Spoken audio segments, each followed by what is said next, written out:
Thomas Paine, Thomas Paine, Thomas Paine, Sam Adams, Sam Adams, Sam Adams, Benjamin Franklin, Benjamin Franklin, Benjamin Franklin. These men spoke up for what they thought was right. From their courage came such documents as the Declaration of Independence and the Constitution of the United States.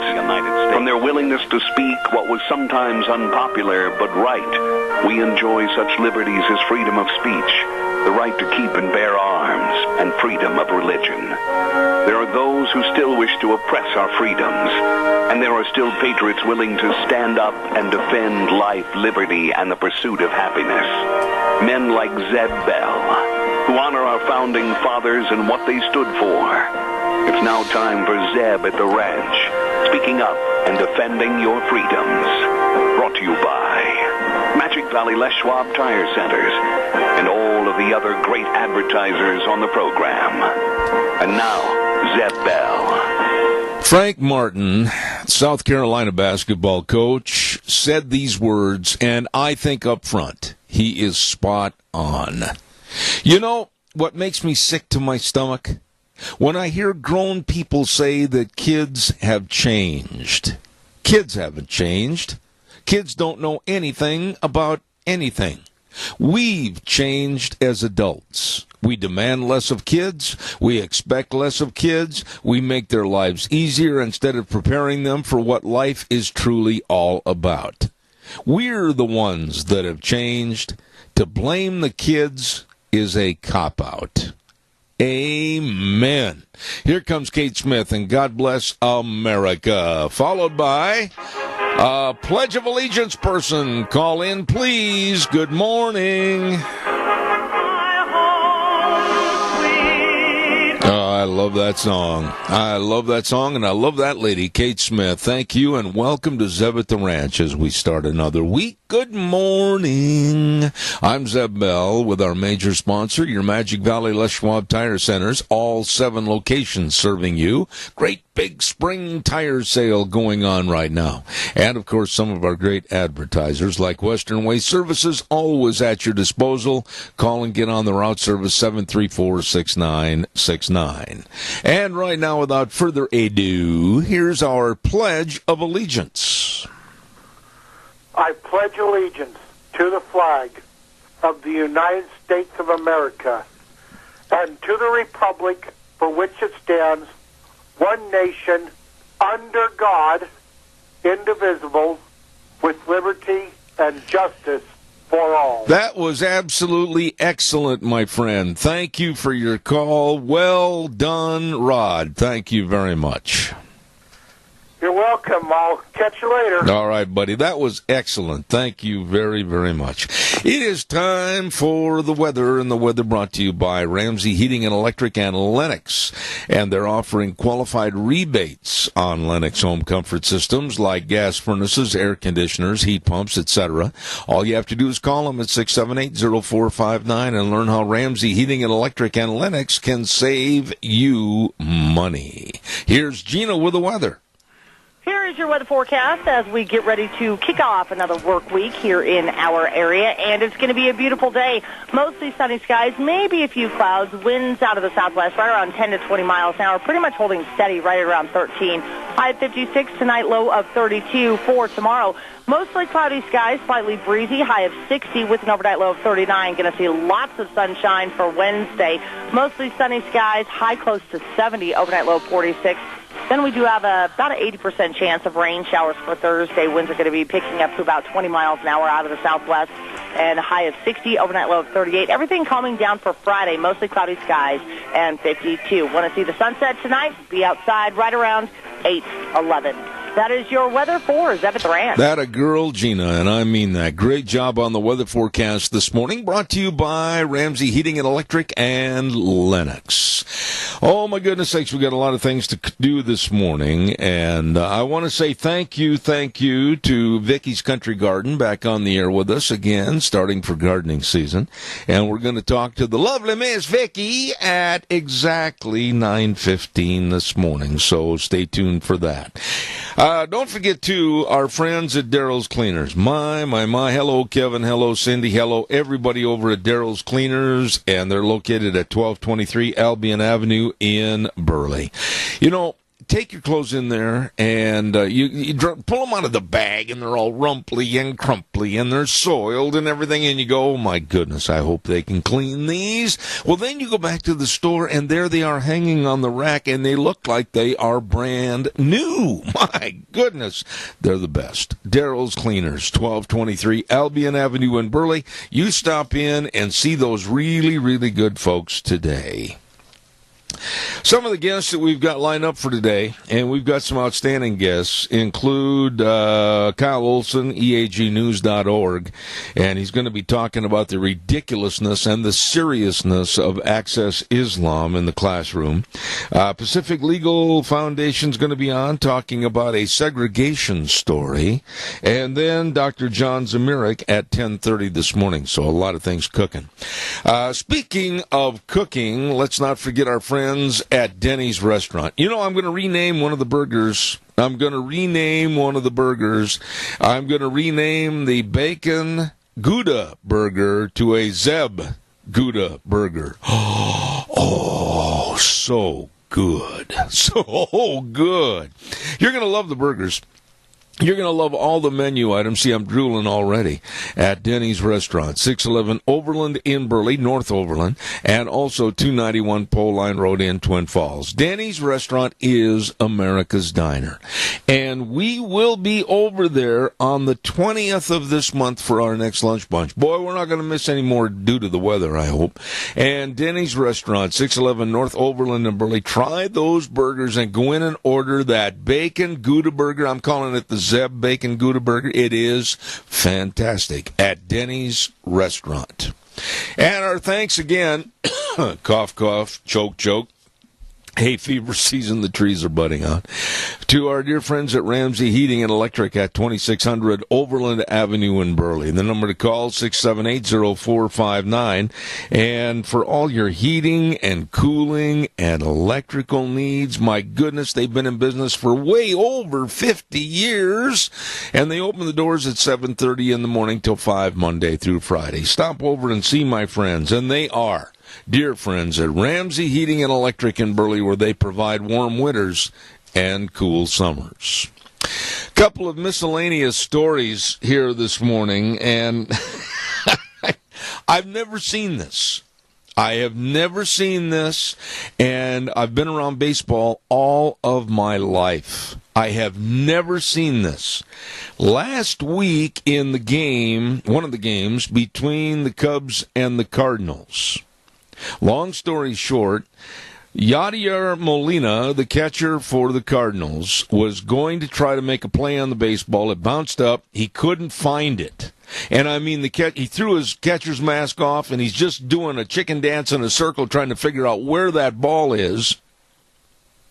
The ball was stuck to his chest protector. I am not making this up. If you will go to last Friday's USA Today newspaper in the sports section, look at the picture. I cut it out because I wanted to save this picture. I've never seen this happen before. You know, baseball players are always, oh, no, pine tar. No, I didn't use any pine tar. No, I didn't use any stickum. Look at this picture. Look at this picture. The ball is stuck to the lower part of the chest protector. And Molina, you know, the Cubs ended up winning that game. I think it was 6-4. But Molina's looking at the umpire like, you got to be kidding me. Anyway, that's the first time I have ever seen that. Calls are welcome, 436-2244, 1-866-927-4587. I want to get your opinion this morning. I've got, I think, the most educated audience of any radio show anywhere, anytime. And I want to get your opinion on our missile attack on Syria's military airbase. I want to hear your thoughts on this. What do you think? What are your concerns? Or are you negative about this or positive about this? Give me a call. We'll talk about it right after this. Berry Equipment and Rental, sales, service, and parts. Oh, my goodness, 3 locations to serve you. And don't forget they got those big dudes, the Doosan loaders. Ooh, baby, they get the job done right. And they've got all the Bobcat excavators, And they've got those Walker mowers, 0% interest for 48 months. You can mow like the pros do. Why, you can leave your yard and just mow your whole neighborhood. And Barry Equipment and Rental has got them in South Lincoln and Jerome, Addison Avenue West in Twin Falls, and 159 West Highway 30 in Burley.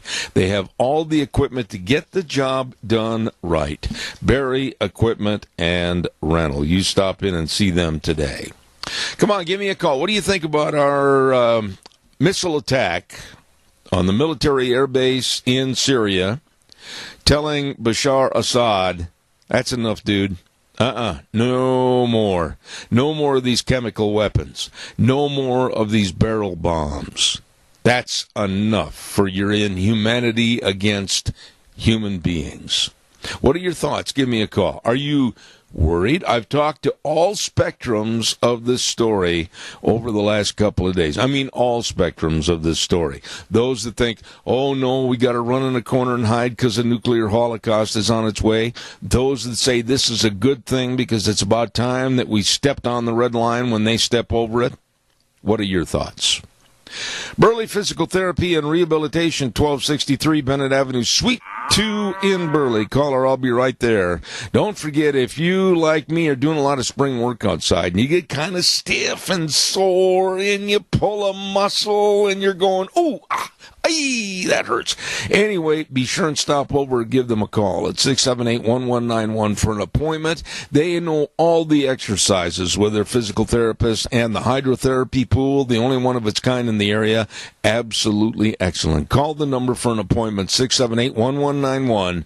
Burley Physical Therapy and Rehabilitation, helping you get back to being you. Caller, good morning. You're on the air. Well, good morning, Mr. Bell. Hi there. I am Peachy. Go ahead, please. Well, I'm right with you. I agree with you about the attack.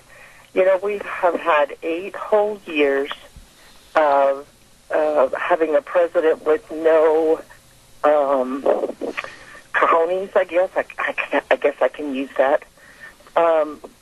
Trump really didn't have a choice. And I don't know how anybody who saw any of those pictures on the news would not agree with him going over and kicking butt and taking names later. We finally have a president that is going to make America number one again. You know, Donna, you're referring to the video clips of and caller number 2, stand by, I'll be right there, I promise. You're referring to the video clips that we saw on television of them. Literally, in Syria, they had to throw little babies up on a metal table and hose them off for the devastating chemical attack. And I was so mad when I saw that. You know, I get accused of, oh, boy, you're so pugilistic, and, oh, you think everything's going to be settled by force, etc. In this case, I don't care. I think Assad should be lined up against the wall and shot. That's how bad I think he is as a human being. Oh, I totally agree with you. You know, the atrocities that these people, and I use that term lightly on those, is just unbelievable what they would do to their own people. I totally am with Trump on, you know, you draw a line in the sand and you cross that line, you got to go in and take care of business and get the heck home. Yeah, I totally agree. What he did. And I'll tell you something. The Russian ships that are on their way towards our destroyers, they better take precautions, because he doesn't bluff.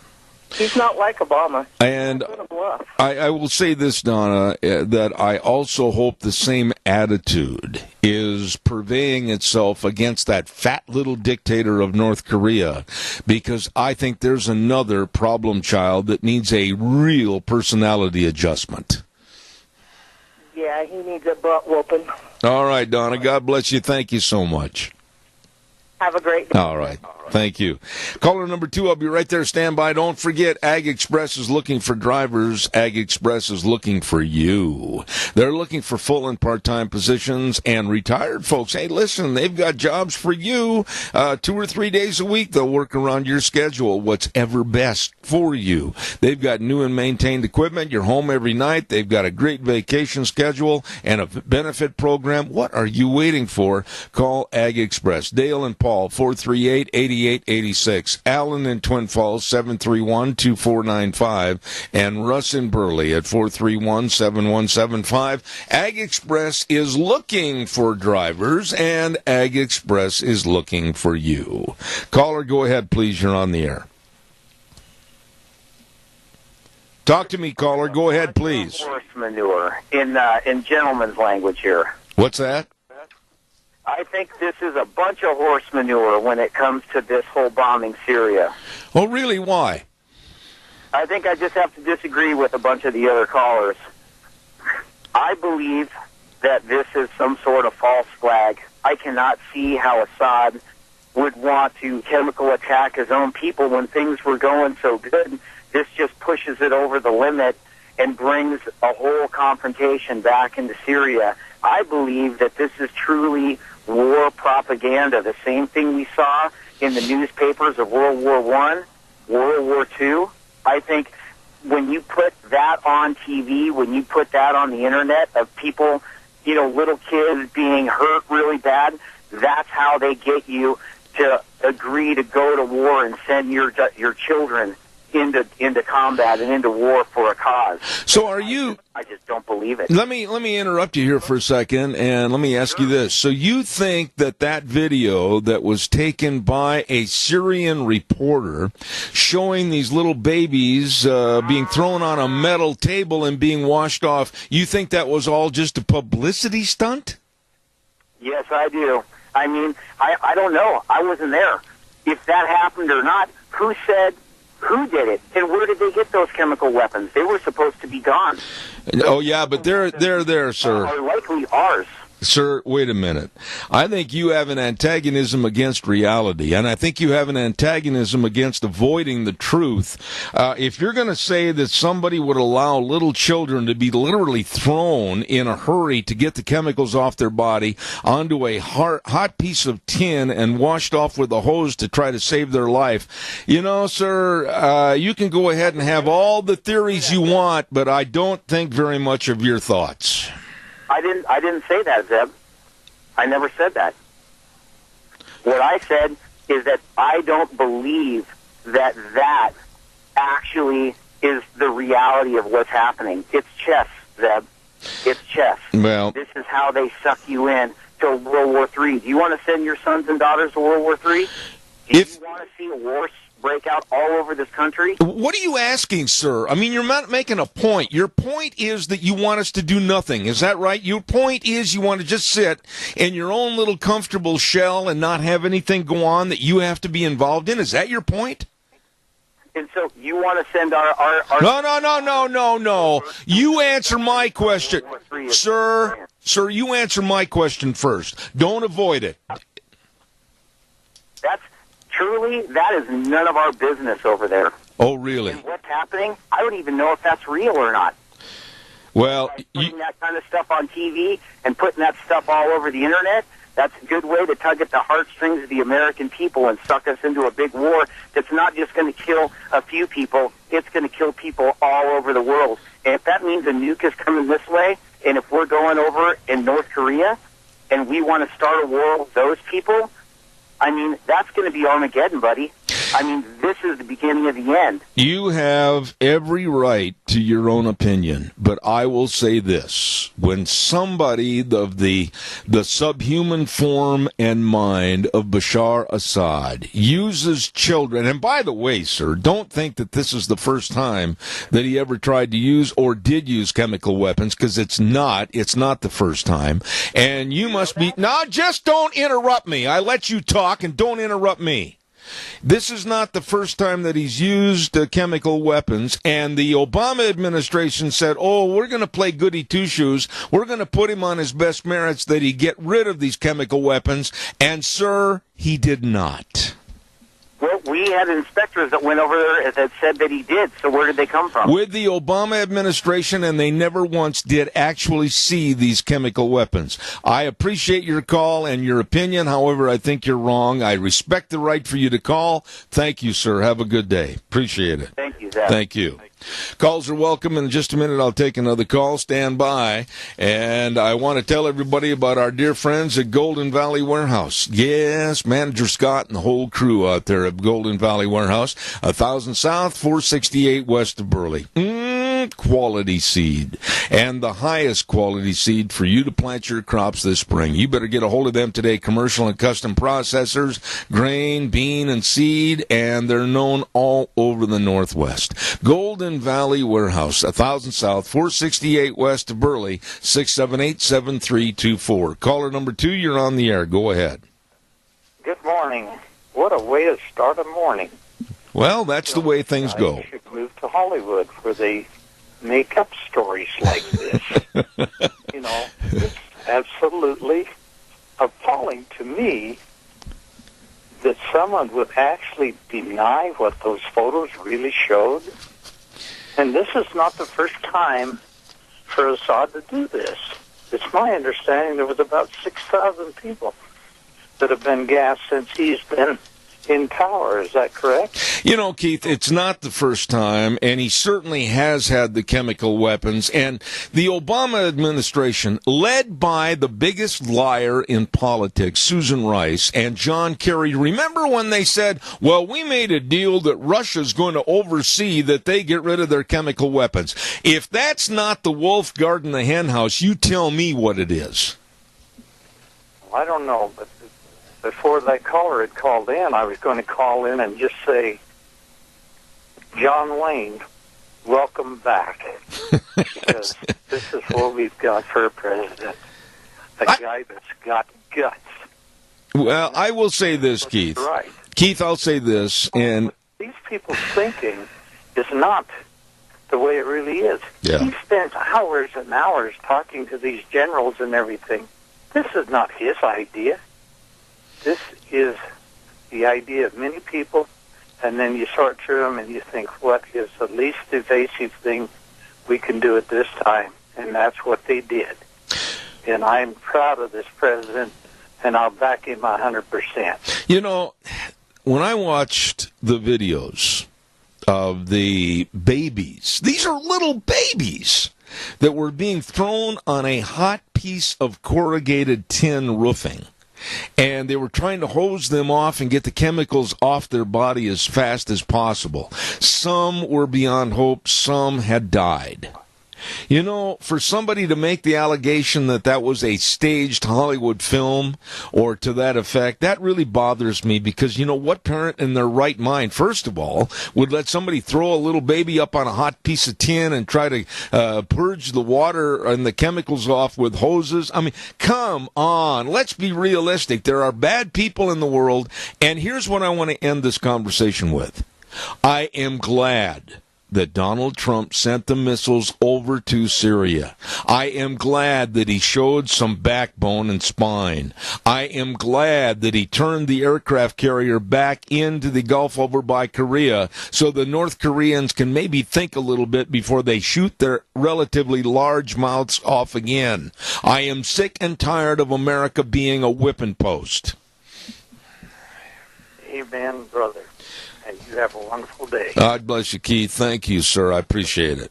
Calls welcome, 436-2244, 1-866-927-4587. Even though I didn't agree with that caller, I let him talk, and I'll let you talk, too, if you have your opinion on what's going on with Syria, North Korea, etc.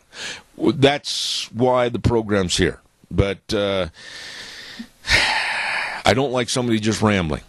Don't forget Mount Harrison Audiology and Hearing Aids. Oh, my goodness, the lovely Dr. Christine Pickup. She is going to be on the program, I think, on Thursday, and we're going to talk to her a little bit, so that'll be interesting. And if you're having any hearing problems, I urge you to get a hold of her today. The number to call, 312-0957. Mount Harrison Audiology and Hearing Aids, and she can and will help your hearing. Please give her a call today, 312-0957, for an appointment. appointment. The best. Serving you Mount Harrison audiology and hearing aids. I'll tell you what, caller, I'm going to take a quick call from you, and then I got to give away some cookies real fast. Go ahead, please. My father always said, after being a soldier in the Second World War, the best way to allow bad things to happen is when good people do nothing. And he said that to us a lot because he wanted to raise a bunch of kids that knew the difference between right and wrong. Chris, real fast, give me an answer to this. Did you at all see those videos of those little children being literally thrown on the corrugated metal cover? Did you think they were phony and falsified? No, and honestly, that's what they had to do. They had to get those babies on a surface where they could wash them off if they were going to save their lives. And it was fathers trying to save their children. Yeah. Now, don't tell me the Syrians are heartless, but they sure have an awful leader. Well, I am absolutely in favor of what happened. They can call me any name they want to. I don't care. But I personally, if it happens again with the use of the chemical weapons and the barrel bombs, etc., do it again. Only be more precise that it hits the leadership of so-called leadership of that country. Well, and the worst thing that we can do is leave there too soon. I agree. We've got to be. I agree. We've got to be there and monitor what's going on and not leave before things have turned around. I agree. I appreciate your opinion on this, Chris. Thank you for your call, as always. Appreciate it. We're going to continue this conversation, and I do welcome your calls, whether I agree with you or not, and we'll have a spirited conversation. Don't forget, right now we're going to give away a dozen cookies to Sophie's Chatterbox, 530 East Street in Rupert. Oh, my goodness, the best of a bakery and the best of a restaurant. Oh, there's still time to order some of those goodies for Easter, so you check it out at Sophie's. Call them at 436-0354. Here is the question for today. It's an easy one for a lot of the older timers. What was the name of the clown on the old Howdy Doody TV show? What was the name of the clown on the old Howdy Doody TV show? The first person to call with the right answer, first-time winners only, please. No cheating. 436-2244, 1-866-927-4587.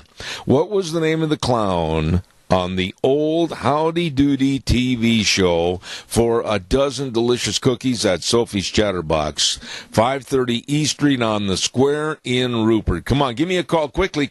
I got to get this all taken care of. 436-2244, 1-866-927-4587. One last time, what was the name of the clown on the old TV show Howdy Doody, the TV series? Quickly give me a call.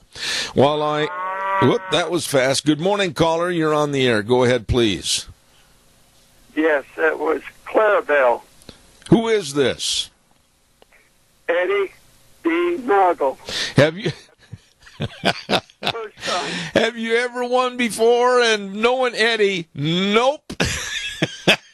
Eddie, I am pleased and honored, and I stand perfectly tall with my chest out, and I say, congratulations to Eddie DeNoggle. Thank you. I have the courage. God bless you, my dear friend. Thank you, Eddie. I appreciate it. Thank you. All right. Eddie DeNoggle is right. Clarabelle, and always had that deet, that horn going and everything. I love that old show. I know. Howdy Doody and Mr. Bluster, remember? And Buffalo Bob and Mr. Phineas T. Bluster, along with Miss Princess Summer, Fall, Winter, Spring. Remember that? Anyway, calls are welcome, 436-2244, 1-866-927-4587. Want to remind you that this is the big week, because on Thursday, the Southern Idaho Women's Expo is going to take place at the Burley Best Western Inn, and it's on Thursday. Sponsored by the Minnecashi Chamber of Commerce, Idaho Central Credit Union, and Idaho Housing and Finance. Now, they're going to start at 9 o'clock in the morning, and if you haven't got your tickets, save $10. Get your tickets in advance. They're $20, $30 at the door. Go to the chamber or call 679-4793, the chamber office. Southern Idaho Women's Expo coming up this Thursday at the Burley Best Western. What are your thoughts? What do you think about the missile attack on Syria? And Trump hit him. And I'm glad. I think he let the world know there are no more takeovers. There will be no more genocide without they paying the price. They being the bad guys. You know, there was a comment made a little bit ago, and in some respects I agree with the caller, that we're not supposed to be the world's policeman. But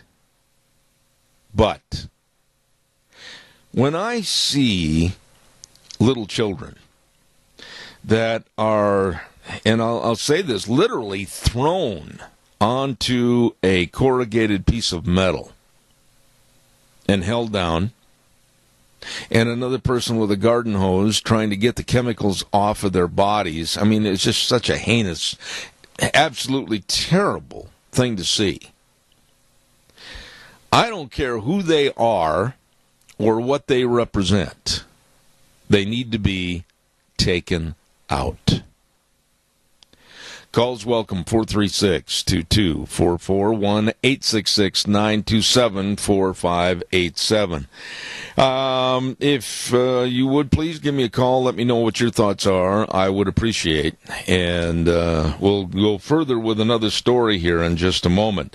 I want to remind you about Minnecashi Sales as I'm waiting for your call. Zach, and I'll tell you, that is one of the nicest people in the entire world. Zach over there at Minnecashi Sales, 1321 East Main Street in Burley, and they've got all the luxury vinyl planking. Have you seen this? Oh my goodness, it would look beautiful in your home. All the carpet, all the western windows, overhead doors, interior doors, and they have the contractors available to come over and do the installation work. So please give them a call or stop in.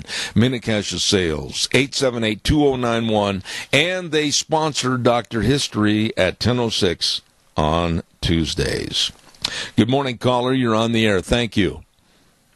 The caller called in earlier. You know, I had some of the same concerns that he had and stuff, but the thing that I guess won me around the thing is it wasn't just our intelligence that they went by. Yeah, you know, the Israelis verified everything that had happened that our intelligence told us, and so we're not just going on our own whim here. And so as a result of that, you know, I'm good with it. You know, I absolutely don't want to see another war. I don't want to see more of our young men and women put in harm's way or in the sights as being targets for another dictator or whatever. I don't want to see that ever again. But I'll tell you one thing, sir, that I absolutely firmly believe in. My uncle from World War II fought over in the Japanese World War II portion.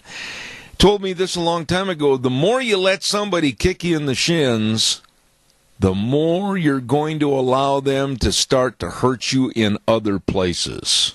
And I honestly believe that it's time to tell the bad guys in the world that it's done. No more. We're not going to take it from you anymore. Yep, they're done talking, they said, and I think that's a good way of putting it.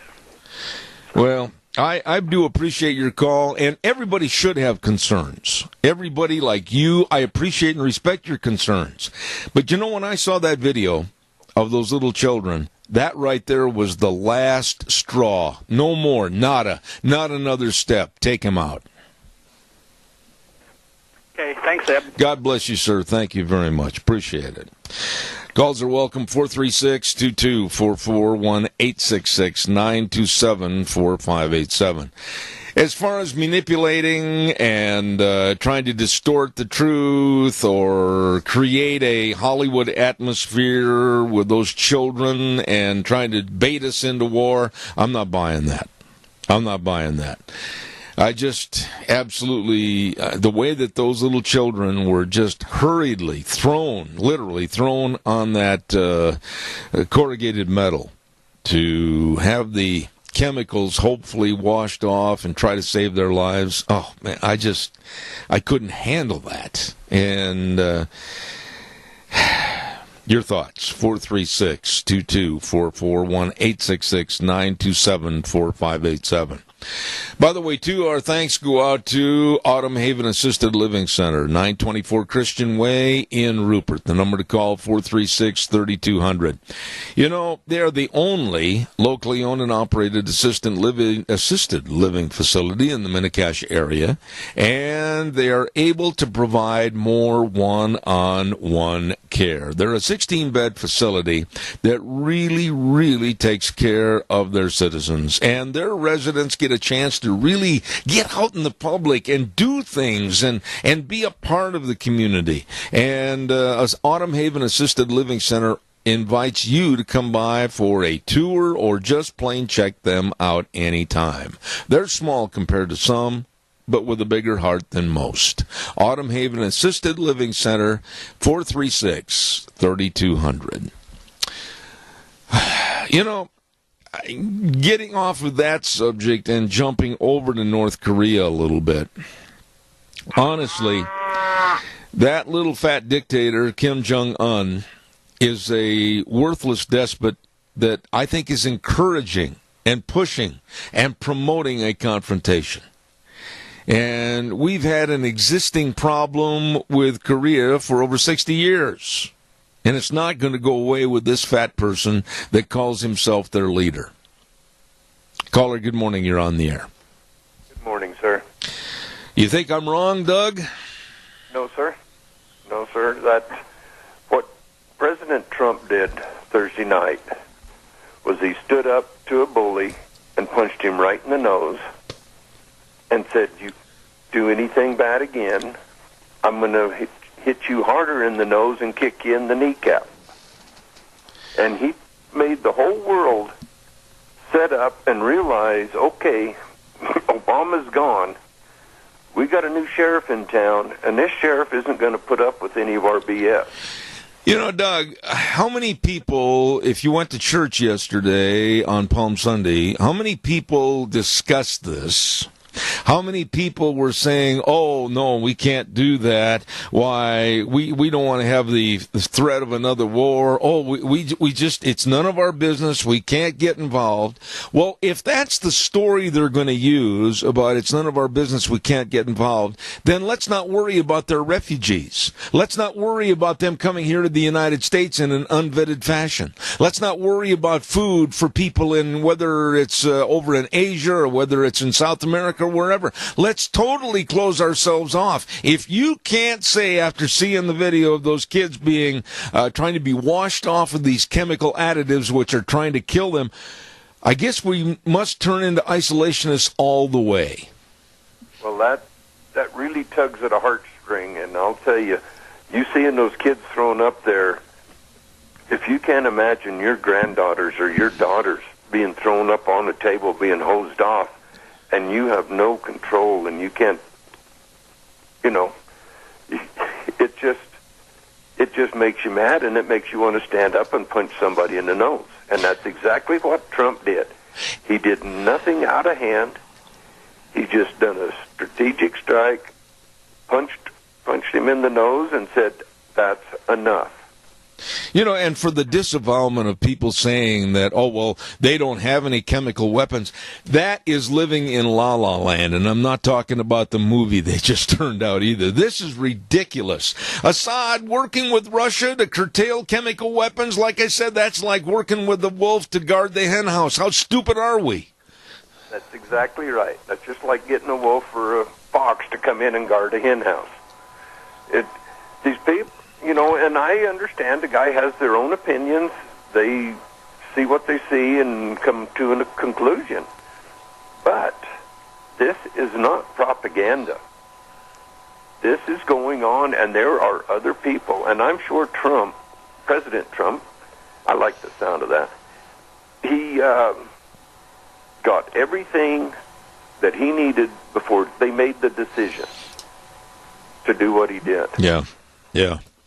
And I'm sure he was 100% sure of where they come from and who did it. I agree. Listen, I got to get a weather forecast on in here, but I want to say real quick before I leave, you're doing a great job to help promote the seniors and the senior centers, and I appreciate that. Thank you. Bet. And if you're over 60, join a senior center. That helps them as much as anything. How about being way, way over 60? Well, then you probably get your membership for free. A gold card. Thank you, Dougie. Appreciate it. You bet. All right. Hey, it's time for the weather, brought to you by Riverview Urgent Care, 382 North Overland and Burley, Twin Falls Urgent Care, 2392 Addison Avenue East in Twin Falls, and Jerome Urgent Care, 133 West Avenue A in Jerome. Minor emergencies, major care. They've got in-house labs and x-rays, and whether you've got a sprain, a strain, a cut, I've got a little case of the flu or whatever, they can help you, and they do at the urgent cares. Right now, here's Gina with the weather. Here is your weather forecast as we get ready to kick off another work week here in our area, and it's going to be a beautiful day. Mostly sunny skies, maybe a few clouds, winds out of the southwest right around 10 to 20 miles an hour, pretty much holding steady right around 13. High of 56 tonight, low of 32 for tomorrow. Mostly cloudy skies, slightly breezy, high of 60 with an overnight low of 39. Going to see lots of sunshine for Wednesday. Mostly sunny skies, high close to 70, overnight low of 46.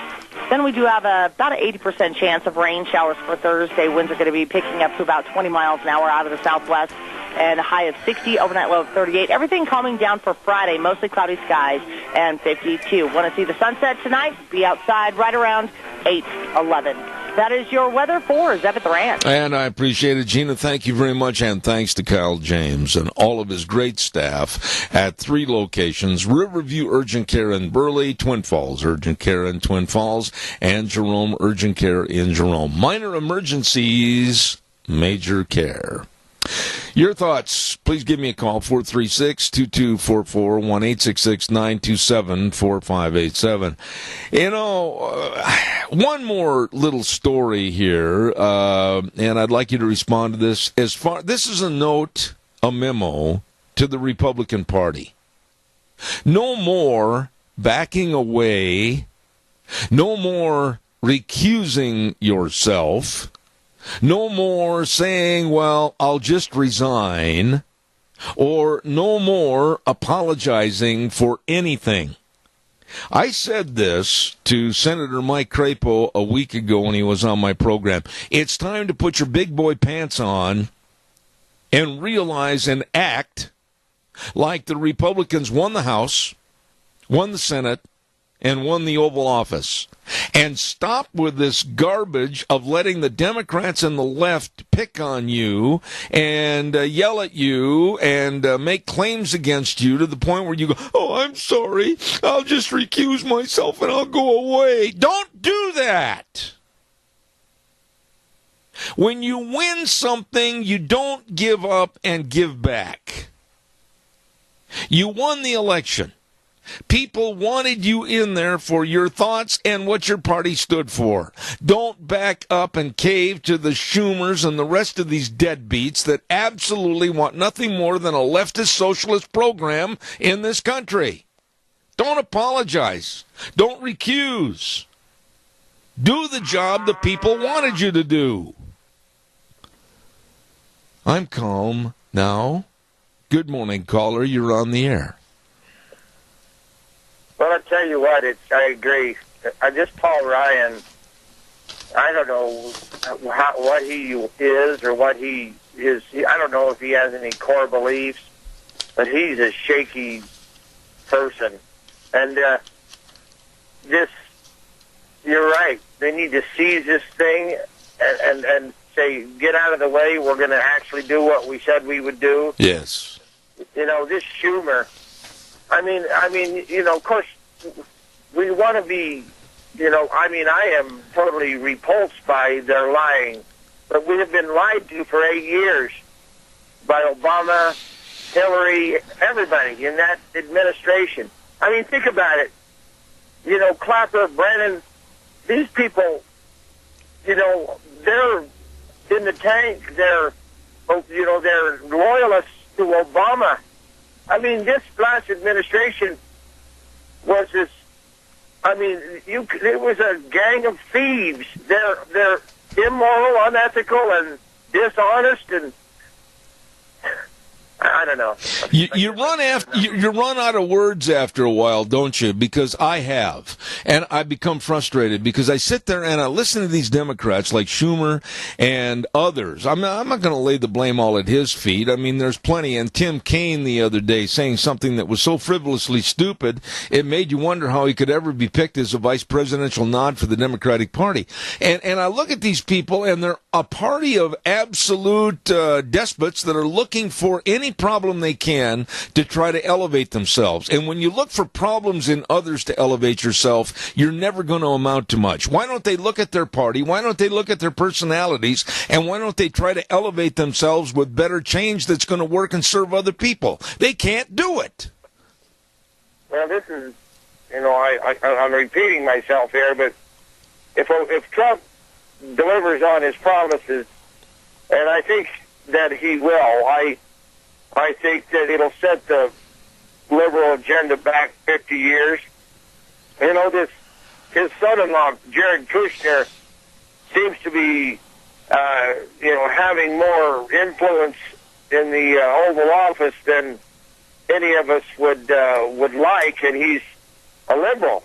And Ivanka, as sweet as she is, they have ideas about things that are not Donald Trump is who we elected. You know, whoever in the background is influencing him. But like yesterday during some of the shows, they said that, well, in the end, I think that his will will win out, and he will do exactly what he said because he's promised us over and over and over and over again what he would do. And I have to take him at his word. I agree with you, Randy, and I appreciate your call, my friend. Thank you. Thank you.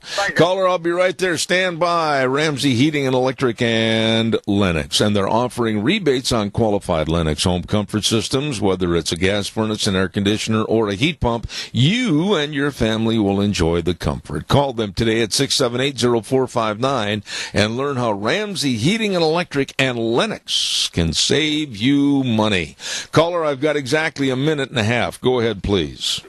Yeah, we got to remember the intelligence level of the people that are against this. You know, I mean, after all, what do you expect from a bunch of libertards? No, Rodney, I tell you, I take exception to that. There are a lot of sharp people, and I'm not going to denigrate their intelligence, and a lot of sharp people have the right to say, no, they're not in favor of this. But you know what? Let's sit down and debate in a good fashion, stick to the facts, stick to what is absolutely known, and then have arbitration, and then have political discourse on this thing. I'm not going to say they're stupid. Some, I think, are not exactly the sharpest knives in the drawer, but I'm not going to say that as an all-encompassing statement. I guess you're right. That would be kind of unfair. I'm just getting sick of how some of these people, you know, are opposing everything that Trump does just because it's Trump that's doing it. I mean, some of these people, I'm not saying this is all-encompassing, but there are some there who, if we had an invasion going on, would oppose defending against the invasion just because it's Trump that's in charge. You know something, and now that, Rodney, I think is a good point. I think that's a very good point, and we'll leave your conversation right there. That was well stated. Thank you, sir. All right. right. Thank you. Hey, I'll catch you at the lunch break. All right, buddy. It's going to be on the 20th. Thank you very much. We've got to pay some bills here with our major corporate sponsor and say thank you to your Magic Valley Les Schwab Tire Centers. All 7 locations doing the right thing matters. They've got a great big spring tire sale going on right now. They've got that Ultra Z900, ultimate in tire technology. You get up to 80,000-mile warranty. What are you waiting for? You better get in there today and check it out, along with all the best in brake service and the best in front-end alignments. You don't want to be going north when you're headed south. And the best in, of course, shocks and struts and batteries and everything else for your driving safety. Stop in and see Lane and Rupert, Dave on Blue Lakes and Twin, Mike and Buell, Mike and Jerome, the Twist family in Paul, Daniel on Poline in Twin Falls, and Randy on Overland in Burley. The best, your Magic Valley Les Schwab Tire Centers, with right now a great big spring tire sale. You stop in and see them today. We're going to take a little break for about 7 minutes and come back. In next half hour, we've got Vicky's Country Garden, and at 9:30, Kyle Olson. Oh, don't miss that. It's going to be good. I'll see you back in about 7. Wheels, take it away.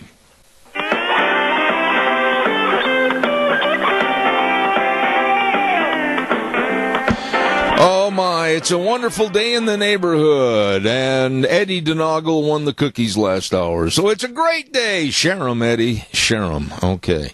Good morning, Zeb at the Ranch. I'm Zeb Bell with our major sponsor, your Magic Valley Les Schwab Tire Centers. All 7 locations serving you. Big spring tire sale going on.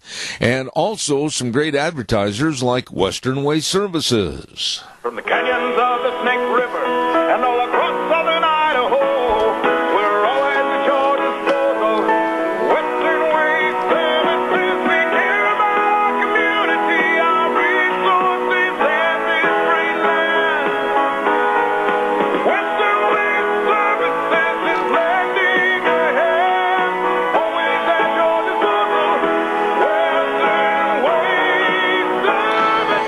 Western Way Services. I can hear the scenario of this story right now. Oh, yeah. Well, let's see. We got 500 people coming for the big wedding, and we've got this, and we've got it planned at the park. Oh, it's going to be a wonderful day. What about the porta potties? Uh-oh. You forgot about those. You can't have a party or a wedding without the porta potties. Make sure that you're covered. Call Western Way Services today, 734-6969. Always at your disposal. Absolutely. These are the best people that are loyal to the community and people that they serve. Western Way Services. Call them today, 734-6969. Oh, my goodness sakes. And by the way, too, before we get started with our Vicky's Country Garden in a few minutes, I want to remind you about Autumn Haven Assisted Living Center at 924 Christian Way in Rupert. You know, you really care about your mom or your dad or your aunts and uncles, that they are in a very nice, very safe place. Well, this is the place. They have a beautiful patio in their backyard, and they hold barbecues outside in the summer, and they take their residents to various area functions, whether it's the Wilson Theater or the 4th of July activities. And, you know, they make every effort to make Autumn Haven the best place. Call them today at 436-3200. They're located at 924 Christian Way in Rupert. They're small compared to some, but with a bigger heart than most. Autumn Haven Assisted Living Center. Oh, my goodness sakes. And, oh, you know what happens in about 3 days? Well, everybody's going to be there. All the businesses and all the ladies are going to be at the Southern Idaho Women's Expo, sponsored by the Mini-Cassia Chamber of Commerce, Idaho Central Credit Union, and Idaho Housing and Finance. It's this Thursday, the 13th, and it's going to be at the Best Western Burley Inn, and they'll open the doors at 9 o'clock o'clock in the morning. My goodness, you better get your tickets now. Why? Well, you save $10. If you get your tickets in advance, they're $20. At the door, $30. And they're going to have a lot of vendors and all kinds of great things going on. Super great speakers, including Idaho Supreme Court Justice Robin Brody. You'd better be there this Thursday, Southern Idaho Women's Expo at the Burley Best Western Inn.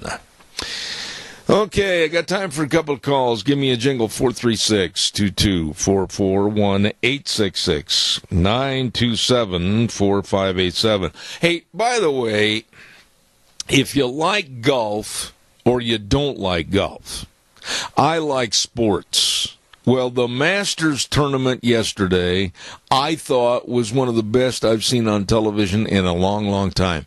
It went to a sudden death hole between Sergio Garcia and Justin Rose. And I got to tell you, like I said, whether you like it or not, it was one of those classy playoffs. Both of these guys are very good friends. Both really wanted the other one to win, possibly. And I thought that it was just excellent. And for the green jacket, it was Sergio Garcia winning the Masters golf tournament yesterday. A lot of class there yesterday. A lot of class. Okay, give me a call, 436-2244, 1-866-927-4587. By the way, on April 13th at the Raft River High School gym, there's going to be a benefit dinner and auction. Let's see, and the proceeds go to the Whitaker family. Their house was severely damaged by the flooding over in the Malda area, and I've got a picture of it here, and it was just absolutely horrendous. And so if you'd like to make donations for the auction or to the family, please contact Lindsay Udy at 431-5514 or Julianne Loftmiller at 539-7303. That's going to be a benefit dinner and auction at 6:30 p.m. on April 13th at the Raft River High School Gymnasium, and dinner is by donation, so don't forget that. All right, I got time for one more call, 436-2244, 1-866-927-4587. Give me a call, and we'll talk about that. I was just thinking over the weekend, it became apparent to me that Juan Williams, the designated liberal on various TV shows, and he's invited to speak and give the liberal side of things. He has a young son, not that young. I mean, I think his son Rafi right now is about 27 or 28 years old. And his young son Rafi is an assistant to Dr. Ben Carson in the Trump administration and a very strong conservative voice for youth in politics. And I'll bet that would provide for interesting Thanksgiving dinners. And then also, you know who Alec Baldwin is, kind of a grade B actor that, portrays Donald Trump on Saturday Night Live and everything. Well, his brother, Stephen Baldwin, is a very devout Republican, and they said, unfortunately, that they haven't spoken to each other in many, many months since Trump really was the front runner for the presidency. So, families divided by politics.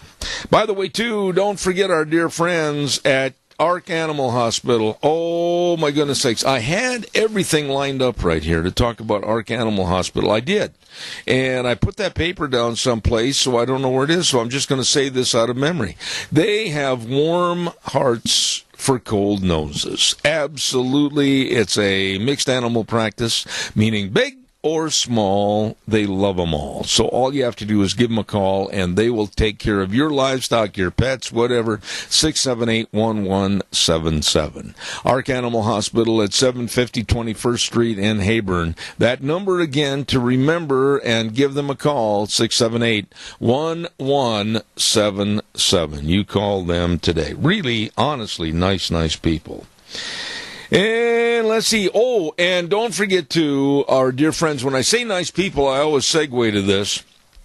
Hanson Mortuary at 710 6th Street in Rupert, with Joel Heward, his family, and his staff serving you always with the highest ethical standards with unquestioned integrity. Please remember the number and call them 436-5636. That number again, 436-5636. Hanson Mortuary serving you, and they can travel to the rural towns and the churches to serve you and help you with all the arrangements when there's the passing of a loved one. And again, that number, 436-5636. Hanson Mortuary, 710 6th Street in Rupert. Well, right now, what we're going to do is just over the river and through the woods to Miss Vicky's Country Garden we go. Good morning, lovely Miss Vicky. How are you? I'm just fine, Zeb. A little cool around the edges, but nothing's too serious yet. You know, I got to be honest with you, Miss Vicky. I had my hat on with the stampede strings over the weekend, and I had my big bandana around my neck. It was cold out there. Yes, it was. I'm surprised your stampede strings held. Well, I got them on a bungee cord. There you go. But yes, it has been cold. It has been windy. Hopefully it is slowing our fruit trees down so that they don't think they have to jump right out here and bloom immediately. They could wait a little while, and then we might have fruit. Otherwise, we're going to be without. You know, now, really, what kind of damage do you think has been done already? Because, man, I guess what was it, day before yesterday or evening before yesterday? Didn't it get down to like 23, 24 degrees? Yeah, it was down there pretty good, but most of the fruit trees are still tightly budded, and so consequently that's not really a big problem for them. Oh. The perennials and that are coming up, that's not that bad. I don't think it'll slow them down, might nip the tops of the leaves that was out on some of the, like the bleeding hearts and things like that, but they'll come back. It's not a problem, and if the fruit trees were still tightly budded, they'll just slow down, and then that little flower will open up when it's a little warmer, hopefully. Now, you talk about this, about the fruit trees and everything else. Now, I'm really in left field, not very knowledgeable when it comes to trimming and pruning and the whys and the wherefores. Can you tell us a little bit about that? Well, the pruning on your fruit trees, if you're going to be pruning big branches, it's almost a little too late. Should have been done a little earlier or late last fall. If it's small branches, like say a half inch or under, you can still trim and prune and shape them. You don't want any branches that are crisscrossing, that are touching one another, because that's when you get into problems. That way, you want to take the weaker branches off, leave your stronger ones. You want to just make sure that everybody has room, like I say, crisscrossing branches, crooked branches, ones that are growing too close to one another, because you got to remember your fruit's got to set on in there, and if they're too close, then your fruit sets too close, and that causes problems also. So thin them out and give your branches plenty of room to grow, and don't let anything touch one another or cross over onto one another. But don't just take the tops and just whack them down to the bare trunk. That has a tendency to cause some major problems with the way they come out. You want to thin your trees, not butcher them. Well, that was my next question. I mean, how much is too much before you damage the tree? Well, when you're down to the main stem. Oh, okay. You want to just literally go through, take out, if you've got a branch that's got some damage on it, that looks like it's, like the bark's been skinned or something, maybe take that one down, take that one out. But try to thin your tree, and you don't have to prune every year. Oh. You can prune every other year, and if you're going to prune every year, then selectively prune. Take out your weaker branches, your problem branches, and then take a look at it the next year if you still need to shape it or bring the size down. Don't get too carried away right off the bat, because you can weaken a tree by taking it. You can shock it by taking it down too far. Okay, well now on the other side of that coin, is it too late, too early, or just right to be planting trees? Well, it's perfect time to be planting trees. They go in the ground. They're not fighting the heat. The moisture stays up on them when you plant them. They come, they get rooted in. and they have a chance to get situated in their new home before the heat comes, and they're stressing with that. The stress of transplant and heat can really slow a tree down. But if they get in a month or two before we hit those 95 and 100-degree days, they've established themselves, their roots are reaching out, and they can handle the heat. And they only have to deal with one trauma at a time at that point in time. Okay. Now, what about the application of, like, chemicals for trees and when to spray them and all that kind of stuff? Okay, on fruit trees, the main thing is if they're still tightly budded, you still got time to put your dormant oil on, which is just an oil that goes on and suffocates any insect eggs that were laid on the branches. You get rid of that first batch of insects. Plus, it also helps with fungus that's been left on the branches, that's still growing. Right. It will suffocate any scale or any fungus or anything like that. But you want to do that while they're still tightly budded. Then once they open up and flower, you leave them alone. You don't touch them with anything until after the flowers are completely gone. Okay. Because then you mess up your pollination because you kill the bees. Oh. So you don't spray with anything during the flowering process. Okay. Okay. And then after the flowers are gone, set yourself up on a regular schedule. Rotate through a couple of chemicals so that it doesn't become, they don't become used to it. And spray about every 10 days, 2 weeks. Okay. See, you know so much. I mean, I can't imagine why you have to drive anywhere. I'm surprised they don't put you up on a pedestal and carry you. Well, I hope they don't put me up there. I'm scared of heights. Oh, okay. And I'd fall off real quick. I got a letter from a lady that said, I've never planted a garden before, and this year, now that I'm getting a little older, I thought I would do it for something to do during the summer months. But I don't know what is good soil or bad soil to put my garden in. Can you help me? Well, you don't want a real hard, compacted soil. If it's a soil that packs down real solid and has, the heavy clay is not necessarily a bad soil, but those are the kind that you want to work your compost into and loosen them up. You want a nice loamy soil if you can. You don't want straight blow sand because that's real hard to grow in. But if you've got a sandy loam, which is one that will, again, like you're testing for moisture, you can pull a handful up, squeeze it tight if it holds, and then you can just kind of flick it. It just kind of falls apart. That's a good sandy loam type soil. That's the best to kind of do a garden in. But compost will help sandy soils, and it will help heavy clay soils open up and be better, a better soil type situation. Okay. Now, another lady sent me, I shouldn't assume, this is a letter, and I don't know, it was kind of an unsigned letter. Would you please, Mr. Bell, ask Miss Vicky this? And the question was, I've never gardened before. What kind of tools do I need? And does Miss Vicky at Vicky's Country Garden sell the garden tools that we need?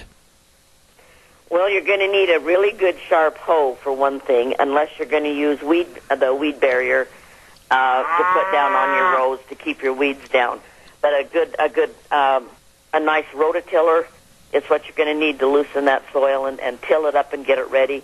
Then you're going to need a nice hoe to make your rows and things of that nature. Just hand tools, shovels, spade, hand tools, that type of thing is basically all you're going to need. There's long-handled hoes, so you don't have to bend over, or if you like to get right down in the soil, you've got short-handled ones. So different things like that. But the weed mat, once you get it cleaned out, get your garden planted, put your weed mat down, saves an awful lot of that extra work. And we do have pretty much all of the tools. We have all the weed mat and all the seeds to plant the garden. Okay. All right. We've got a caller with a question. Quickly, caller. You're on the air. Thank you. Hi, Miss Vicki. Yes. I do have a question for you. I have a resurrection plant. Are you acquainted with those at all? Is there another name for it? It's the only one I know. Then it's not ringing a bell with me right now. There's probably a bunch of names for it that I'm more used to. Kind of describe it. This plant is the reason they call it a resurrection plant is because it comes in a ball. Yeah, if it hasn't had any moisture or anything, it's just kind of in a ball. And then when you put it in the water, then it just kind of spreads out, even within hours after you do it. But I don't know whether you put it in soil or just water. I'd have to do a little research on that one, because I'll be honest, you got me there. I've never heard of that, but I'm sure there's got to be some info on it somewhere as to what I would think you would have to eventually put it. You probably sprout it in water and then go to soil with it. But I'd have to look it up for sure. I'd hate to tell you wrong. Yeah, if you'd research on that, and I think a lot of people are interested in this because it's my understanding, and we had one years ago, but somehow it disappeared or something. But the neat thing about it is, if you don't water it, it goes back to its sleeping stage or whatever you want to call it, and then you water it again, and it comes alive, and it'll do that many times, and it can live for hundreds of years. Oh, my goodness sakes. Yeah, all right. I'll do some checking on that and see what I can come up with before I tell you exactly what I'm thinking you're going to do with it. But if you want to check back with me or stop by, we'll see if we can't have some info on it for you.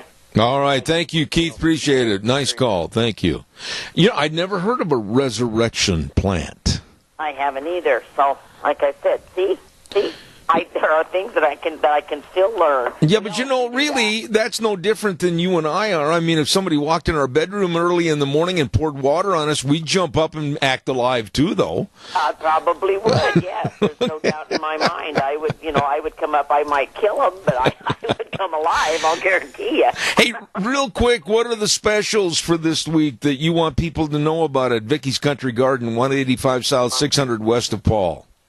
Well, it's time to get your tree and shrub systemic down on your trees, and we do have it in all the sizes. And we've got all of our I've got a lot of perennials in, so it's a good time to plant them. Come in and see all of our new stuff, our new yard items, and just come in and visit and see what we got. All right, we got time for 30-second call. Real fast, caller. You're on the air. Go ahead. Yes, Vicki, I was wondering if you have any starter trees that look less like a twig and more like an actual tree trying to grow. Do you have them over there, fruit trees and such? I appreciate it. Thank you. Yes, we do have a lot of, and we've got more trees coming. My fruit trees should be in the next, I'm hoping this week. But we did get a shipment of ornamental trees, and yes, they are all branched. They're rooted and well branched when we bring them in. So, and we will have a great selection when everybody gets here. Just keep checking with us. I guarantee I enjoy having this lady on the program. Vicky's Country Garden with the lovely Miss Vicky at 185 South, 600 west of Paul. And what are your hours? Real quick, tell everybody. Well, we're 9 to 5, Monday through Friday, and Saturdays 10 to about 4.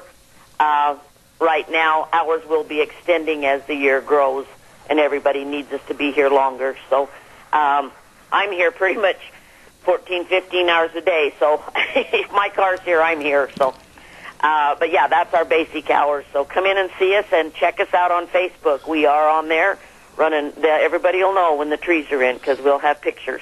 All right. Vicki, thank you so much. God bless you, and I'll look forward to talking to you next Monday. All right, Zeb, thanks. We'll see ya. Vicky's Country Garden at 185 South, 600 west of Paul, and the lovely Miss Vicky. And I love visiting with that lady. You can learn a lot. She knows a lot. Appreciate it. Hey, don't forget, too, Ramsey Heating and Electric and Lennox offering rebates on qualified Lennox home comfort systems, whether it's a gas furnace, an air conditioner, or a heat pump. You and your family will enjoy the comfort.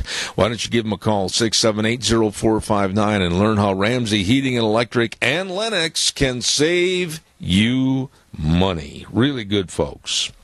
Oh, and by the way, I get a chance right now on this program to talk about a lot of friends of mine. And I get a chance to talk about Nick and the whole crew over at Let's Ride, 270 Highway 24 between Rupert and the World. Oh, my goodness. You better not wait. You better get in there and get your four-wheeler or your side-by-side. Service now before the crew gets too busy. If you've got four-wheelers and you're headed up in the hills, you forgot to get them serviced, you better call today. Yes, 436-4771, and get them in there and get ready for the summer activities. And don't forget to check out the 2017 Honda Pioneer side-by-side. Fun times. Or the Suzuki RMZ 450. You're going to love them. And they've got a fantastic accessory department, too, at Let's Ride, 270 Highway 24, between Rupert and the World, where the fun is sold. Really, really good people. You know, this next gentleman I've had on my program many, many times, and I hold him in the highest regard for knowing what's going on in education, knowing what's going on with our children in the school systems and what's happening with the federal government, etc. And therefore, I called Kyle Olson of EAGnews.org to be on my program this morning. And a story that's been kind of lingering on many newspapers, etc., over the last couple of weeks is Access Islam being taught in our schools. And I called Kyle and said, wait a minute, you're the expert. You tell me what's going on. So I say good morning to Kyle Olson. How are you, sir? I'm doing great. How are you? Kyle, why? Why are we seeing, and why do they think they can slip this by us as kind of a, they didn't see it, so we'll try to enhance it, kind of a move, even sponsored by the Department of Education in some schools, that Access Islam? What's going on here? Well, basically what's going on is you have a double standard when it comes to religion in schools. And so with 9/11 and radical Islamic terrorism and everything else that's been going on for the last many years, apologists or people who want to promote what they call tolerance in public schools are pushing teaching Islam in public schools. And so we're seeing these lesson plans. We're seeing projects where kids, for example, are creating prayer rugs, and they're learning the 5 pillars of Islam, and they're reciting them, and all of these sorts of things. And then you have these taxpayer-funded projects like Access Islam, where students are actually learning the tenets of the religion, and they're reciting them, and they're being tested on them, and all of those sorts of things. And what it's doing, like I said, is it's exposing this double standard, where on the one hand, we can't have Charlie Brown's Christmas because it mentions Christmas, and we can't have a child pray over their meal when they're not disturbing anybody, because that is, somehow a separation that violates the separation of church and state. A child can't read a Bible during free reading time, but schools have no problem and see no hypocrisy when it comes to teaching things such as Access Islam.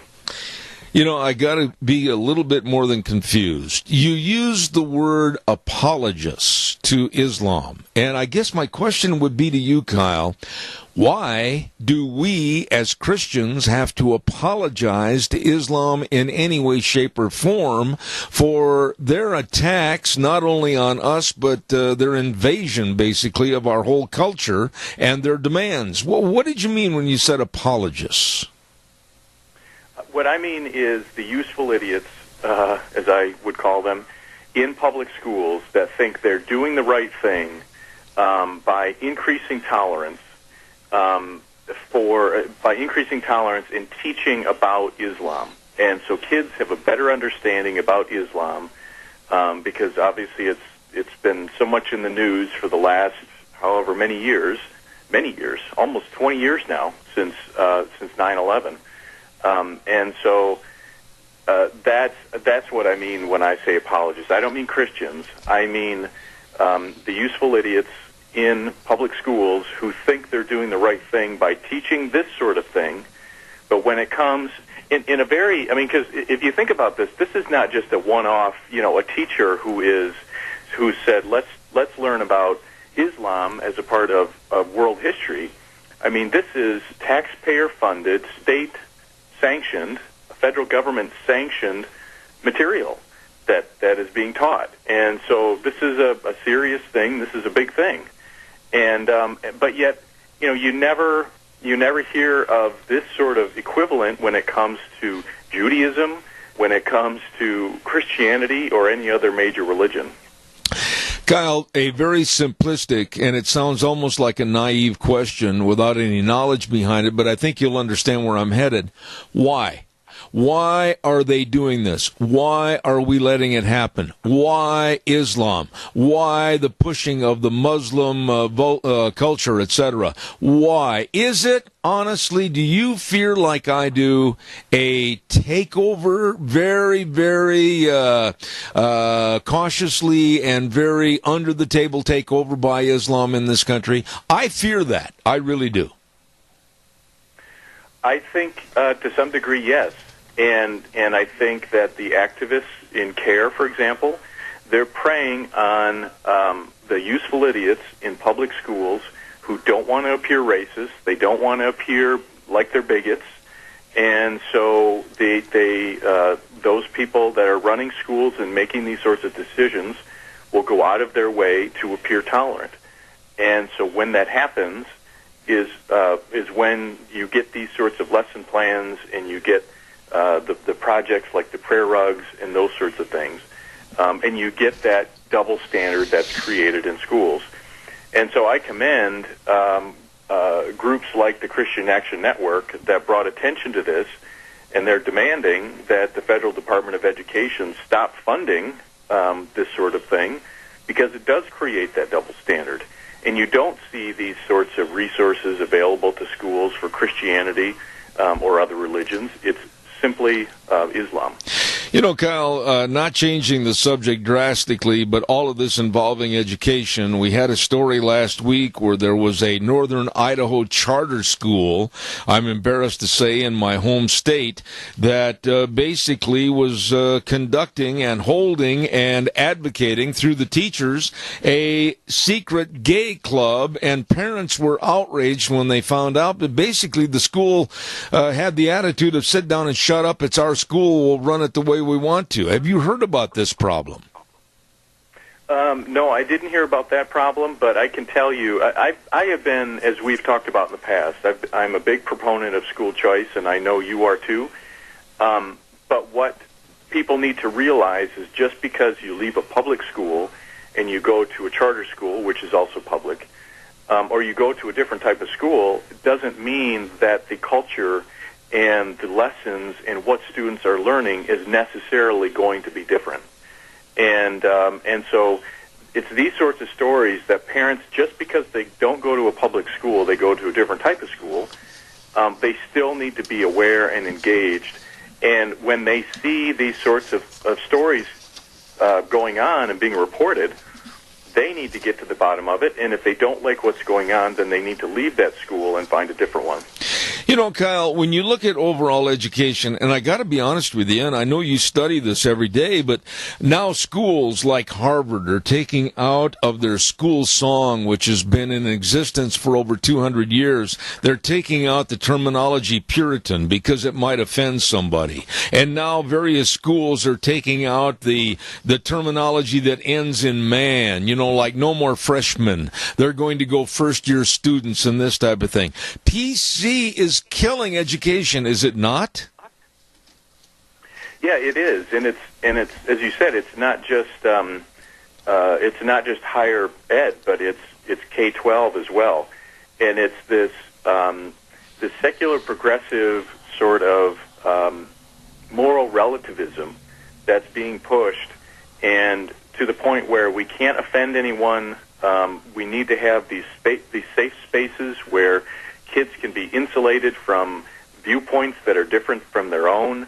And really, to me, what it's doing is it's creating a scenario where kids aren't going to be forced to be exposed to different points of view or to discomfort or whatever the case may be, and they go out and they think and they're taught that they can expect and demand certain things from employers or from the real world.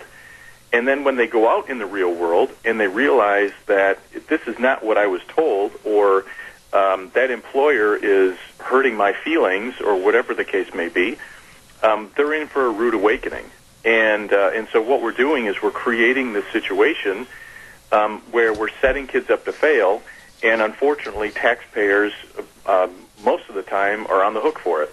Let me, if I could, Kyle, if I may read a statement, a quote from Frank Martin, South Carolina basketball coach, and his team did very well this year in the NCAA March Madness. But I want to read this quote to you, and I want you to respond.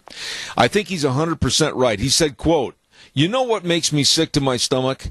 When I hear grown people say that kids have changed. Kids haven't changed. Kids don't know anything about anything. We've changed as adults. We demand less of kids. We expect less of kids. We make their lives easier instead of preparing them for what life is truly about. We're the ones that have changed. To blame the kids is a cop-out." What are your thoughts about what he said? Yeah, I agree. And the kids want to be like their parents. And kids look up to their parents for how they should behave and how they should interact in society and all of those sorts of things. And so we need to hold kids accountable. And we see that in schools. When schools expect kids to do well and to behave a certain way, generally speaking, they do that. And so we, I think, as adults, whether we're parents or we're grandparents or whatever the case may be, we need to step up our game and say, no, this is not how our society is going to be. We are going to hold kids accountable. We are going to expect that they behave a certain way, and they work hard, and they do well in school, and all of that. And that's what we're going to do. And so I think he's right. And until adults expect that and expect certain things, kids won't change. You know, you have had a chance, as again, you do this every day for a living, to study education and what's going on, the good, the bad, and the ugly. So far, how would you grade Education Secretary DeVos and what is trying to be done or changed through the Trump administration? What are your thoughts? You know, that's a good question. I haven't, I was on vacation last week, and I was actually thinking about this, and I thought, I haven't seen, there was a story a couple weeks ago, or it was probably more than a couple weeks ago now, of her being attacked outside the school in D.C. Right. But she hasn't really, there hasn't been a whole lot of news about her lately. And what that says to me is that there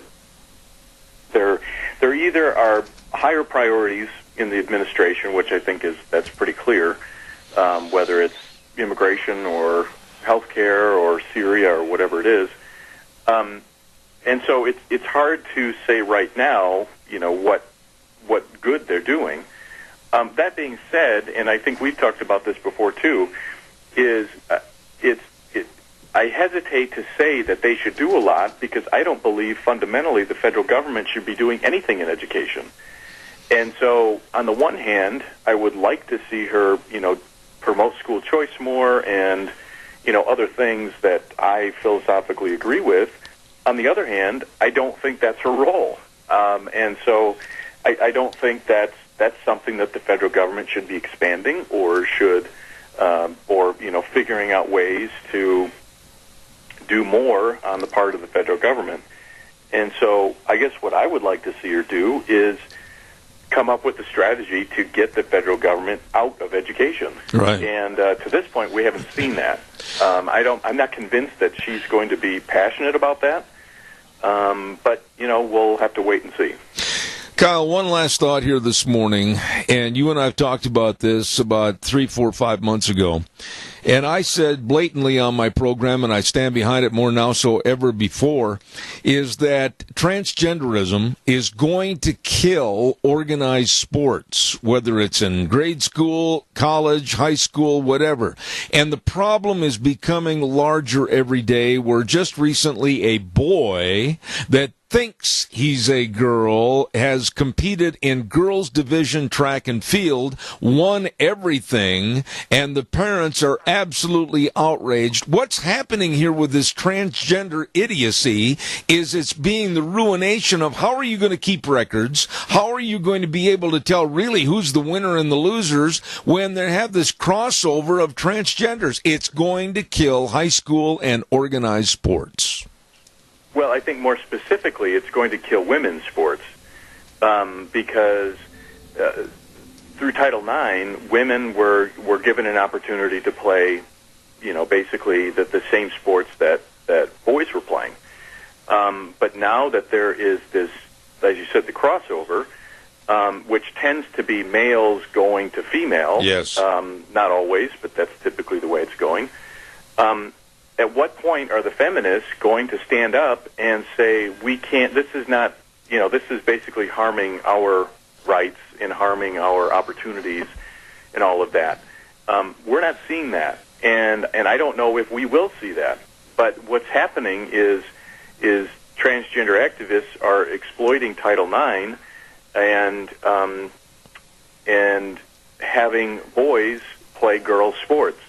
And until feminists and people who say they're for women's rights stand up and fight back, that's not going to change. All the money, all the haranguing politically to get Title IX funds and to make so more or less an equality in sports and athletics, this is thrown out the window when you get this crossover. I mean, look at the record keeping. How are they ever going to keep any kind of records as the saying so-and-so won the 100-yard dash when so-and-so biologically was a male? Right. And that's the thing. And what recourse is there for girls who are competing, I guess, except to the courts? And as you said, there are some parents who, I'm trying to think back what state it was. It was Texas, I think, where there was a transgender wrestler who ended up winning, yes, I think the state title, if I remember correctly. Yes. And a parent of a girl competitor sued, basically saying this is a boy that's wrestling. A boy who, by the way, was on some type of steroid. Yes. Which, in any other situation, if there was a wrestler on steroids, I mean, they would be, thrown out. But for some reason, because this was a sex conversion or a whatever it is, then it was okay. And this is, as you said, this is the idiocy that's going on in schools. But until women's groups who have a lot of power when it comes to Title IX, until they stand up and say, no, this is a line that's being crossed, this is going to continue to happen. And what's going to happen is you're going to have all of these groups on the left who are so exercised about rights, they're going to basically watch the slow phase out of women's sports, and they'll be taken over by transgender athletes. Kyle, last thought, are there any good things that you'd like to report going on in education across our country this morning?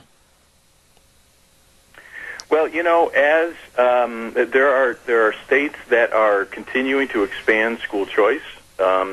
Kentucky, for example, just created charter schools, which was a first for that state.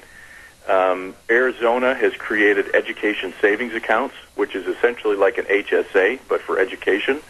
The bill that they passed was universal school choice, which I think is a very positive thing. And so I think, too, as we see, like with the Supreme Court, for example, with Judge Gorsuch being sworn in, I believe this morning. Yes. There are. I think that will act as a check for these sorts of transgender things and other cases that will go before the court. And so I do think that there are good things happening, but there are many things that parents need to be worried about and take action on. Absolutely. Kyle Olson with EAGnews.org, a good friend of this program. Thank you again for an outstanding interview. I appreciate it, Kyle. God bless. Thank you so much. Anytime. Thank you. Thank you, sir. Always enjoy having him on the program. Very, very knowledgeable, Kyle Olson. Oh, my, we've got to get a weather forecast in here right now, and the weather brought to you by Phillips, Oaks, Goodwin, and Crane and Company. Excuse me for the bad throat. Phillips, Oaks, Goodwin, Crane and Company have been serving the Magic Valley and Mini-Cassia area for well over 50 years. The very best in professional CPAs. Tax return preparation, tax planning, payroll services, retirement planning. They just really care, and they really know. They've got two locations, 1710 Overland in Burley and 620 5th Street in Rupert. Remember the best. Remember the name. Phillips, Oaks, Goodwin, Crane, and Company serving you. And right now, they bring you the weather. Here is your weather forecast as we get ready to kick off another work week here in our area, and it's going to be a beautiful day. Mostly sunny skies, maybe a few clouds, winds out of the southwest right around 10 to 20 miles an hour, pretty much holding steady right around 13. High of 56 tonight, low of 32 for tomorrow. Mostly cloudy skies, slightly breezy, high of 60 with an overnight low of 39. Going to see lots of sunshine for Wednesday. Mostly sunny skies, high close to 70, overnight low of 46. Then we do have about an 80% chance of rain showers for Thursday. Winds are going to be picking up to about 20 miles an hour out of the southwest, and a high of 60, overnight low of 38. Everything calming down for Friday, mostly cloudy skies, and 52. Want to see the sunset tonight? Be outside right around 8:11. That is your weather for Zebeth Rand. I probably will. Thank you, Gina. And don't forget the weather brought to you by the professionals. Providing accounting services to the Mini-Cassia area for well over 50 years. They are the best. Phillips, Oaks, Goodwin, Crane, and Company. Locations in Burley and Rupert. You get a hold of them today. Oh, my, we got time for a couple of calls. Give me a jingle on the landline, 436-2244, 1-866-927-4587. While I'm waiting for your call, I want to remind you, too, when you think about life insurance, think about Cameron and Siemens. When you think about health insurance, retirement planning, employee benefits, yes, sir, Cameron and Siemens. They're dedicated and responsive to your needs. All you have to do is call them and make an appointment today. 436-4424. That number again, 436-4424. Cameron and Siemens Insurance in Rupert. Really, really good people. All right, your thoughts are welcome. 436-2244, 1-866-927-4587. Give me a call. Like to hear from you, and we'll talk about anything you want to talk about. The PC culture is absolutely... Has anybody come up to you and corrected you yet on words that might end in man? And they say, well, no. You can't say salesman anymore. You must say salesperson. Or you can't say, like, guardsman anymore. No, you have to say guardsperson. And they want you to stop saying the words with man in them. It happened to me one time already on a phone call. And you don't want to tell me that, because that just incites me to say it even more. I will not change the words. I will not try to change the gender of the word. I will not change my words in any way, shape, or form.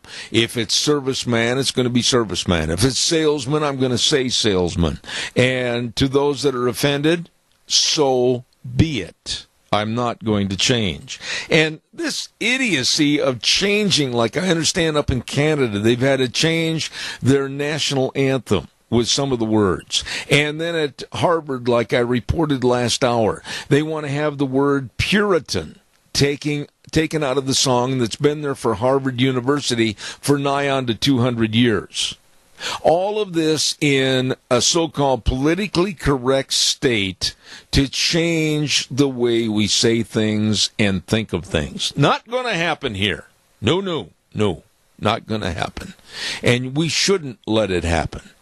Oh, and one other note about this absolute idiocy of transgenderism and boys that think they're girls competing in girls' events, whether it's basketball. I remember that story in California about a year ago. A guy almost 7 feet tall competing on the girls' basketball team. Oh, come on. Let's just make this so simple and go back to the basics. It goes by your gender at birth. Can't handle it? That's tough. Go sit in the corner and knit or make a dress or whatever, but that's the way it should be. Calls are next, 436-2244, 1-866-927-4587. Let's not cave to the lunacy that's going on around us, please. Don't forget, Ag Express is looking for drivers. Ag Express is looking for you.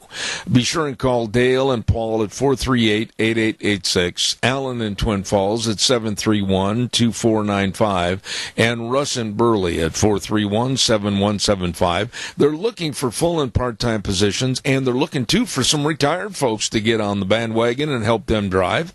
They'll work around your schedule 2 or 3 days a week, whatever works best for you. And they've got new and maintained equipment. They've got great vacation schedules and benefit programs. Hey, call those numbers I mentioned a moment ago. Ag Express is looking for drivers. Ag Express is looking for you. What do we got coming up next hour? Well, at 10:06 this morning, we're going to have the Pacific Legal Foundation. A person on the air by the name of Wen Fa is going to be talking about a segregation case in St. Louis. And I think you're going to be letting your jaw drop when you hear about this one. And then we're going to talk to our good old standby at 10:30 this morning. John Zamirik is going to be on the air at 10:30 talking about Syria. What Trump did, does he agree with or not? And we might get into a little bit of a discussion on this, and we'll find out what his thoughts are.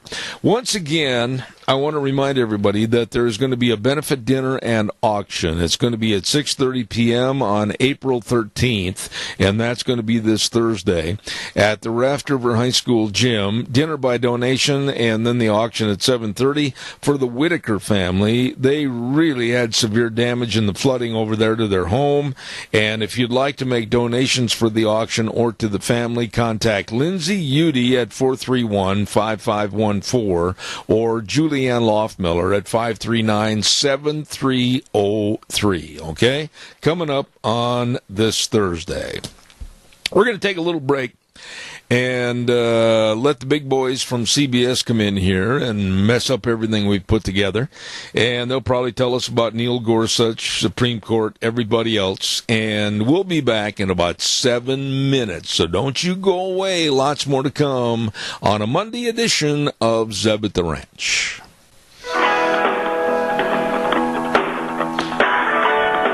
Oh my, here we go. Hour number 3 on a Monday. Zeb at the Ranch, I'm Zeb Bell. And of course, with our major sponsor, your Magic Valley Les Schwab Tire Centers, all 7 locations serving you with a big spring tire sale going on right now. And also some of our great advertisers like Western Way Services, always at your disposal. Call, get on the route service today, 734-6969.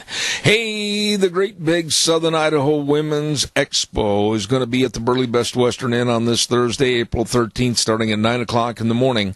Sponsored by the Minnecasia Chamber of Commerce, Idaho Central Credit Union, and Idaho Housing and Finance. Tickets at the door are going to be $30, but if you get them in advance, like right now today, they're only $20. So get your tickets now. Yes, get a hold of the Chamber of Commerce at 679-4793, 679-4793. Southern Idaho Women's Expo this Thursday at the Burley Best Western Inn. And, I'm going to get a chance right now to talk about some really, really dear friends of mine. Excuse me for the bad throat this morning. It's spring, and that means all the trees are budding out. Lee's Furniture, Floors, and more. And they've got a new no-tax plan. You know what that means? It's a great big sale. That's right. It's a presidential promise you can count on. 0 money down, 0 interest for 12 months on approved credit. Listen to this. They've got a great big selection of recliners that are on sale. Oh, I love my recliner from Lee's Furniture, Floors, and More. And they've got living room sets on sale, and they've got Beauty Rest closeout mattresses. Oh, my goodness. Check it out today. Window coverings, all of this on sale and more. At Lee's Furniture, Floors, and More, 459 Overland in Burley. You stop in and see those really nice people today. Right now, let's go to the phone line, and we have with the Pacific Legal Foundation, and I hope I say this name correctly. If I don't, please correct me. Wen Fa. Good morning. How are you? Good morning. It's a pleasure to be on here. Sounds like from your introduction that we have something in common, because I also am feeling a little bit under the weather this morning. Apologize for that, but they say that I have a deeper voice when I'm sick, so that might be something that's good for this radio show. Well, Wen, I really appreciate your coming on this program, and I really enjoy all the attorneys that I've talked to with the Pacific Legal Foundation. What in the world, in 2017, we've got stories about segregation in St. Louis schools? What in the world's going on here? Yeah, it's a story that most people, when you tell them about it, they can't even believe. Our client, Edmund Lee Jr., he's a bright 10-year-old African-American boy who just wants the same opportunity to go to the same schools as his white, Asian, and Hispanic neighbors. Unfortunately, there's this nonprofit called the Voluntary Interdistrict Choice Corporation, which is a group made up of public school superintendents, and they administer a program that prevents blacks from having the same opportunities as their white neighbors. Believe it or not, under Vic's transfer program, a white boy in Edmond's neighborhood could transfer to a magnet school or attend a charter school in the city of St. Louis. But Edmond cannot because he is black. And on Wednesday, we argued this case on behalf of Edmond in the Federal Court of Appeals for the 8th Circuit. There were tough questions for both sides, but in the end, we are confident that justice will prevail and that our client, Edmond, will be able to attend the same schools as his white neighbors. Well, wait a minute. Wen, back me up a few minutes. Help the bus slide back into a parking spot. In this 2017, there is still segregation being practiced. How can that possibly be? Well, Edmond's mother, Lashika, as with most families, they moved their child from the city of St. Louis to a safer county, to the county of St. Louis, to a safer house, to a bigger house, to accommodate their growing family. So they wanted to keep Edmond in Gateway Science Academy, which is a charter school within the city of St. Louis. And when they tried to keep Edmond there, the school officials basically said that, well, we can't allow you to stay here, even though a white student in your neighborhood would be able to attend here, because there is this transfer policy that literally says you cannot transfer, you cannot go to a school, if you live in the county, you cannot go to a school in the city if you're black. So yeah, it is totally unbelievable that in 2017 we still have this sort of segregationist, racist policy that many would expect from the 1950s or even earlier than that. And that's why Pacific Legal Foundation, when my colleague Joshua Thompson and I heard about the story, we offered to, this is what we do. We defend people free of charge when the government violates their constitutional rights at every level, including 9 consecutive Supreme Court wins. When we heard about the story, we called Lashika and we offered to represent her free of charge, as we do with all of our clients. And we are very grateful that she accepted, and we are very proud to be representing Lashika and her son Edmond in their struggle against racial discrimination in St. Louis. I'm just shocked, honestly, and I've been around the horn once or twice. I've been to a couple of hog callings and a county fair, so I think I've been around enough to understand. I can't imagine why this hasn't been tested in the past. I can't imagine why this hasn't been thrown out as being totally not permissible in this day and age, and here it is creeping up today. I mean, my goodness, why didn't somebody find out about this earlier? You know what, Zeb? I've told the story to many of my friends, lawyers, non-lawyers, people of all different age groups, educational backgrounds, and and the reaction that I get from pretty much everybody is shock. We were surprised as well here at Pacific Legal Foundation to see that a program like this today. The defendants, Voluntary Interdistrict Choice Corporation, said that this was somehow remedying discrimination. But the only way to stop discrimination on the basis of race is simply to stop discrimination on the basis of race, and you can't have a racially discriminatory program in order to end discrimination.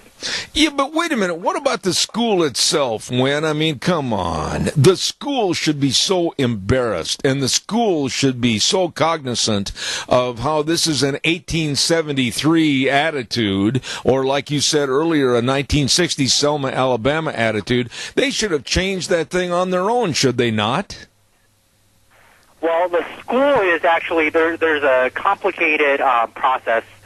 State law actually, even though Vic's transfer program applies only to magnet schools, state law rather, incorporates Vic's policy with respect to charter schools.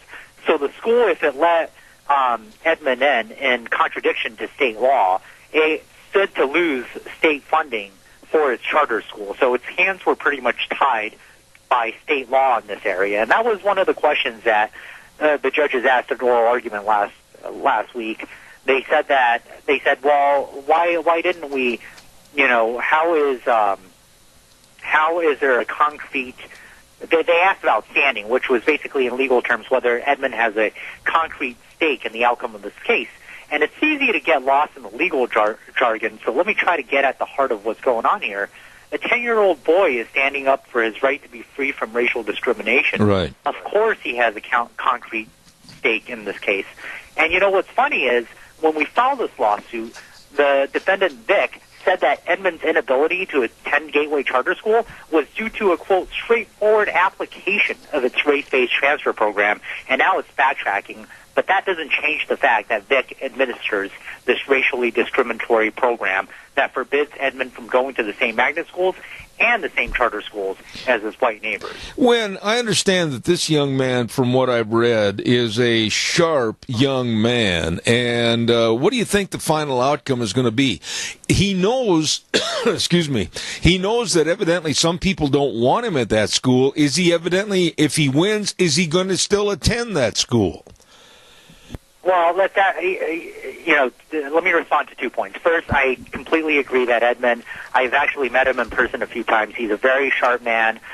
He is, just a very bright, energetic, and positive boy, one of my favorite clients that I've ever represented. And second, it's absolutely not true that there are people who don't want him at the school. The Gateway, after Edmond was denied the opportunity to attend Gateway Science Academy, teachers, administrators, friends, and over 100,000 people around the world signed a petition to keep Edmond at Gateway Science Academy. The only entity that I know of that doesn't want Edmond to attend Gateway is a Voluntary Interdistrict Choice Corporation, and it's keeping Edmond out of that school because of its racially discriminatory policy. That's wrong.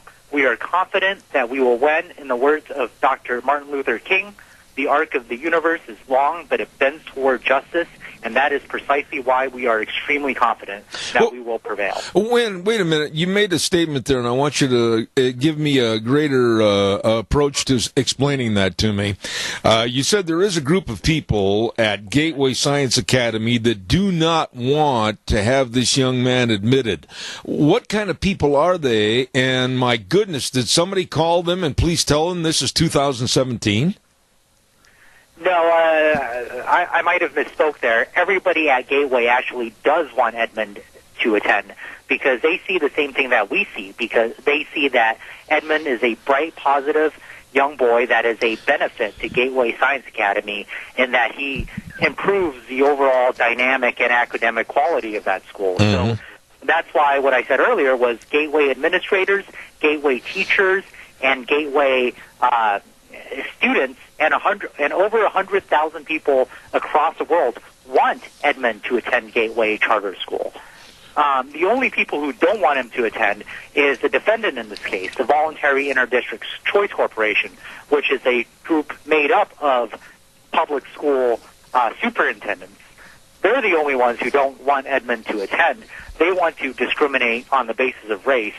I remember one exchange at oral argument was particularly memorable. Judge Colleton, who was actually on the president's shortlist to replace Justice Scalia on the Supreme Court, seemed very skeptical about defendant Vick's main argument that it was bound by Eighth Circuit precedent. Judge Colleton asked Vick's lawyer, "Are you saying you don't want to discriminate and you just want us to give you the green light not to discriminate?" And Vick's lawyer hemmed and hawed a bit, and then Judge Colleton finally responded, "So you do want to discriminate on the basis of race."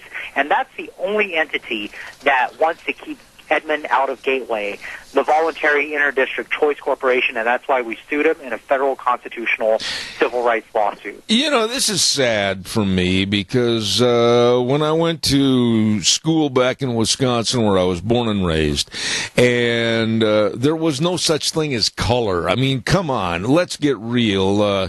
As kids, you don't perceive color. You don't perceive anything about integration or segregation, etc. Kids are kids. And then on into high school and then to college. You know, I just can't imagine this hateful feeling today about a sharp young man like this Edmund with a 3.83 grade point average and absolutely is above average in language, arts, math, and science. Let this boy in, let him excel, let him really achieve. I can't imagine racism like this today. Yeah, we absolutely agree, and that's why, you know, if you look at Edmund's mother Lashika's petition on at change. Blinking on the website here, but I think it's change.org. You'll see the petition that Lashika started to keep Edmund at Gateway, and the petition gathered in the course of, I believe, just a week or two, gathered over 100,000 signatures, and I think that just goes to show you, even though you know, it is somewhat sad that a program like this still exists today. It shows you all the good in the world, all the people that have joined forces and have indicated their support for Edmund's civil rights. And I am proud to be with an organization like Pacific Legal Foundation, where my colleague Joshua and Thompson and I are on the front line of Edmund's fight against discrimination. So we are very proud to be representing Edmund, his mother, Lashika. We are absolutely confident that justice will prevail and Edmund will be able to attend school on a race-neutral basis, and that is exactly what the Constitution requires. Real quick before I let you go, Wynn, let me ask you this. What's the timetable? What's the schedule for this case to finish and go through the court, etc.? This is a slam dunk. I mean, man, this is a 2-point right there. I can't understand why there'd be any discussion with the courts whatsoever. What do you think? Give us your opinion. Yeah, same here. It's always hard to place a timeline on things because sometimes courts will take just a few months. Other times they'll take, over a year, almost 2 years. So I think we can expect a decision within the next 9 months. But you know what? We believe, as you do, that this case is an absolute slam dunk, whether it's judged by the constitutional standards or just by principles of what's right morally.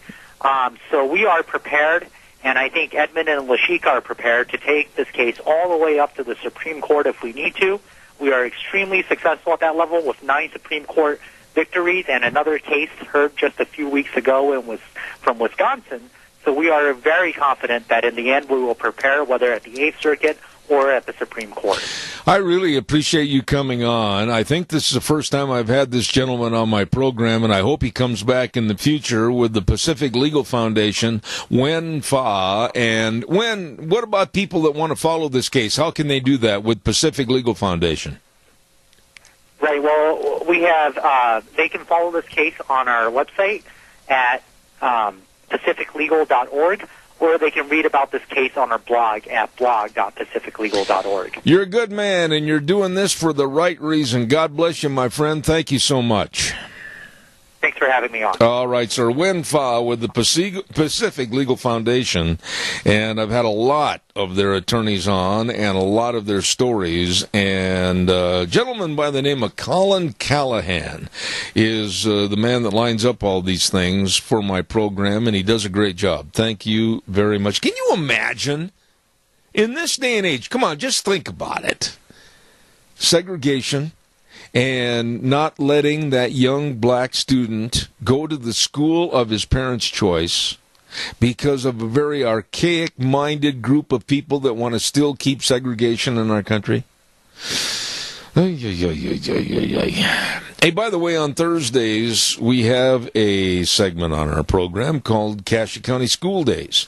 And the lovely Debbie Critchfield lines up all of our guests for that program, and she does a great job. Well, our two sponsors for that show are, first of all, not the sore throat, I apologize for that, Ambulatory Surgery Center at 1344 Highland Avenue, Suite E in Burley for your outpatient surgeries. Yes, and they can save you lots of money, whether it's colonoscopies, glaucoma surgery, foot and knee surgeries. Please call them and find out more. 677-8888. That's the number for the Ambulatory Surgery Center. Along with A Child's World, my goodness sakes, they've got all kinds of clothing in there for spring and summer, and enjoy all the clothing and the games and the puzzles and the furniture for the wee ones and all the Cherokee scrubs and shoes. My goodness, it's all there. A family store, A Child's World at 1308 Overland in Burley. You stop in and see those good folks today. You know, Easter is right around the corner. Palm Sunday this last Sunday, and Sunday, of course, coming is Easter, and God's blessings. I hope each and every one of you will attend your services at church on Easter, please. And let's keep the real reason for the season. And speaking of Easter, I also want to say thank you to some great businesses that stepped up and stepped forward to say Happy Easter to you, and they include the Book Plaza at 222 West 11th Street in Burley. Colonel Dale, my friend Colonel Dale at the Book Plaza. Precious Moments, figurines, and all the books. Oh man, thousands and thousands of books, and all kinds of other special gifts. You know, they've got arts and crafts and all the greeting cards, everything. Stop in and just browse, please, at Book Plaza, 222 West 11th Street in Burley. And, of course, the Goodie Shop. Boy, I'm telling you, I've had a basket given to me from the Goodie Shop. It is delicious. 133 West Main Street in Burley, 647-0106. And they can create a basket for you, or you can create your own for your loved one, and they can make man's baskets and kitty baskets. Oh, they make all kinds of delicious baskets from the Goodie Shop, 133 West Main in Burley, 647-0106. And also wishing you a very happy Easter, Perkins Restaurant at 800 North Overland in Burley. Oh, listen to this. They've got strawberry pie. I love strawberry pie, and all kinds of great bakery items like fruit and cream pies, cookies, and if you buy 3 muffins, you get 3 muffins free. Oh, and Easter dinner with ham and turkey and all the trimmings. My goodness. Perkins Restaurant, 800 North Overland in Burley, and all of those businesses wishing you and your family a very happy Easter. Oh, let's see, what else have I got? Deanne, have you got anything special for me right now? No, she's at the computer. Looks at me with a disdainful look like, I'm not going to talk on the radio. Well, calls are welcome. I got time for one special call. You be that special call and give me a jingle at 436-2244, 1-866-927-4587. Like to hear from you. And we'll talk about anything you want to talk about, whether it's, let's see, the transgender boy competing over in the girls' division. Well, I guess he'd be called a transgender girl, but it's so confusing and so ridiculous. And also Syria's attack last week, or I should say our attack on Assad in Syria, which I said earlier this morning I thought was a wake-up call for the rest of the world that we're not going to be a doormat anymore. And we also talked a little bit about the Masters tournament with Sergio Garcia. And let's see, Neil Gorsuch sworn in as a new member of our Supreme Court, and I say finally, lead on with some common sense. Let's see, what else have we got here this morning? Oh, I want to remind you, too, about Lennox. Yes, sirree, I've got to tell you about Lennox. Ramsey Heating and Electric can offer rebates on qualified Lennox home comfort systems. Like I tell you, it's whether it's a gas furnace or an air conditioner or a heat pump, you and your family will enjoy the comfort. All you have to do is just get a hold of Ramsey's at 678-0459. Can you believe that Ramsey's has been in business for over 50 years? Serving you with Lennox. So get a hold of them today.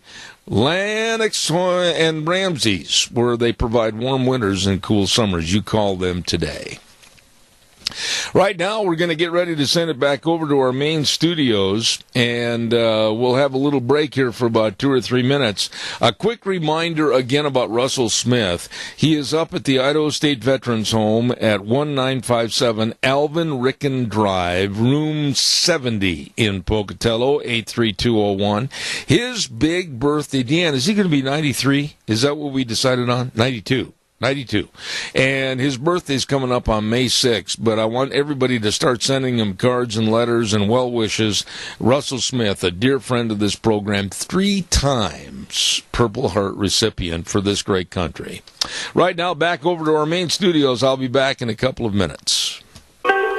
And now, back to Zeb at the Ranch on AM 1230 KBAR. To reach Zeb, call 436-2244 or toll free 1-866-927-4587. And now, here is Zeb Bell. You know, many of the guests that I have on this program, we might not have the same opinion on various subjects, but it makes for good conversation, and I honestly don't know where this guest that's coming on next stands on the subject of Syria and our letting Assad know that we're not going to let him be the bad guy in Dodge City anymore, but we're going to find out. Here comes John Zemerick, a welcome guest on this program. John, good morning to you. How are you? Good morning, Zeb. Thanks. I'm fine. I've actually got a new piece up at stream.org about this called President Trump should look for a peace settlement in Syria to Switzerland. And I'd love to talk about it at the end. But just to start off with, Assad is not a good guy. Okay, he is a tough dictator who's been willing to take ruthless measures to stay in power. But we have to ask, why is he trying to stay in power, and who is he trying to keep out of power? You know, it's not enough to just act like the liberals and say, "Oh, somebody got hurt. It's terrible. Throw a tantrum. Drop a bomb." What's going on in Syria? It's a brutal civil war, okay? And the most powerful groups are ISIS, who are slaughtering people all around the world, so clearly they need to be fought. The Syrian government, which is secular and protects the rights of women and Christians and religious minorities, for cynical reasons, nevertheless, there are 1 million Christians worshiping in peace in Syria. Their churches aren't being bombed. Terrorists are not ethnically cleansing them from their neighborhoods. So the religious minorities are safe in Assad's part of Syria. Now, you know who's not safe? The Islamists. The most powerful group of Syrian rebels, the ones who would take power if the U.S. intervened, are affiliated with Al-Qaeda. Remember the people who blew up the Pentagon and the World Trade Center? That's the Syrian rebels. In fact, the Syrian rebels who Assad supposedly used chemical weapons against, were members of an Al-Qaeda group. You know, the same people we're killing with drones, and sometimes we kill their civilians, that Obama killed hundreds and actually thousands of people, hundreds of them civilians, through drone strikes. Mm-hmm. So it strikes me as, even if Assad did this, and it's using chemical weapons is wrong, he's fighting Al-Qaeda. So I really don't know that we have a dog in that fight. Well, let me ask you this. John, sorry. no, I just want to ask you a question there so we don't forget to come back to this point again. You know, all of what you said may or not be proven in the long transcript of news and trying to figure out what's in the news. But when I looked at that tape of the little children, little babies being thrown on a corrugated metal table and hosed down, I don't care what the affiliation, it makes me so mad that I will do and say and go after anybody that's responsible for that kind of heinous activity. Okay, but you realize that Obama used drones and did the same thing to Al-Qaeda when he was president. Dozens of times. You know, I agree with. I know what you're saying. Back in the United States because we killed civilians fighting Al Qaeda. Yeah, but wait a minute. Let's also go back to the point, and we can have a good discussion on this. Let's go back to the point that Assad was warned way back with Obama and Kerry and Rice, and they supposedly made an agreement with Russia to watch over Assad and his disbursement and use of chemical weapons, and they were told by Assad that all is well. All were given up, and there won't be a problem. So this is a problem that's been exacerbated ever since early Obama days when Obama did nothing. Maybe for the sake of U.S. credibility, if we find out Assad really did this, then this was a prudent. If the limited airstrike is a prudent response, I'm not worried about blowing up some Syrian airfield, and I'm not worried about degrading Assad's Air Force. That's fine. I mean, if he did this, he deserved an airstrike, okay? My concern is that the neoconservatives like Lindsey Graham and John McCain and Marco Rubio want to get us into a ground war in Syria. They want to do in Syria what we did in Iraq. They want to send thousands of American soldiers in to guarantee democracy in Syria. Mm-hmm. That's what they're trying to do. Right. And this airstrike was just the opening salvo. They want troops there. Lindsey Graham has already called for U.S. ground troops in Syria. So if you want to do the Iraq war all over again, if you want to knock out a secular dictator so that radical Muslims can take power and drive all the Christians out of the country, like happened in Iraq, 1 million Christians were killed or driven from their homes and are living in refugee camps. And it all happened under the nose of American soldiers while George Bush and Obama were president. You know, want that happening again with Syria? Is that what Americans voted for when they voted for Donald Trump, who over and over again said, we don't want to do in Syria what we did in Iraq? Well, now it looks like he's moving in that direction. It will be an unmitigated catastrophe for the people of Syria, for the U.S. military. It'll be another $1 trillion flushed down the toilet. And I can't argue that, John, because when you look at the overall scheme of things for the last 50 years in the Middle East, it is absolutely like a toilet bowl that looks like it's going to be flushed and we're going to be going down with it. However, man's inhumanity demand, can you really say that we can turn our back on children being gassed and the use of these barrel bombs that explode about 20 feet off the ground and they render horrendous injuries and death with all the metal and everything inside? I mean, I don't want to get involved any more than anybody else, but I don't want some thug like Assad winning and beating and killing children. Well, you know, the Saudis are doing something very similar in Yemen, and they're our allies. Boko Haram is slaughtering Christians in Nigeria. There's forced abortion in China. There are evils all around the world. And if the United States wanted to fix them all, we could bankrupt ourselves and destroy our military and not even make a dent. That's true. That is true. You got to ask, why are the atrocities in one country, Syria, being broadcast on our TVs and not the atrocities in Nigeria or the atrocities in Yemen? It's because a very powerful group of people who want a war in Syria the way they wanted a war in Iraq, are making sure they have PR firms on it, they have people ready to interview the victims. Nobody's interviewing the thousands of Christians being slaughtered in Nigeria. No one's interviewing very much the victims of Islamic terror in Cairo. Remember, the Obama administration helped bring the Muslim Brotherhood to power. These are the people who just bombed the church in Cairo. Why should the U.S. be obsessed about the atrocities in Syria as opposed to the atrocities in other parts of the Muslim world? Absolutely. Certain group of people who want to remake the Middle East in our own image using force, the neoconservatives, are pushing this narrative. Excellent points, and we're going to discuss this further. John, we have a caller with a question. Go ahead, caller, please. Yes, John. Okay, the way I understood it originally was that we were going to, slap Assad in the face for the terrible thing he did. You're right. There's atrocities around the world. We cannot begin to fix them all. It'll never happen. So my attitude was this, I guess. We just keep Assad in place, even though Nikki Haley says otherwise. I don't agree with her. And then just keep him disciplined if it's possible. I was hoping that's what Trump was going to do instead of getting into a war here because, Trump has done what he said he was going to do, but maybe his advisors are slowly but surely changing his mind. I sure as hell hope not. I'll hang up. Respond to the caller, if you would, please, John. Sure.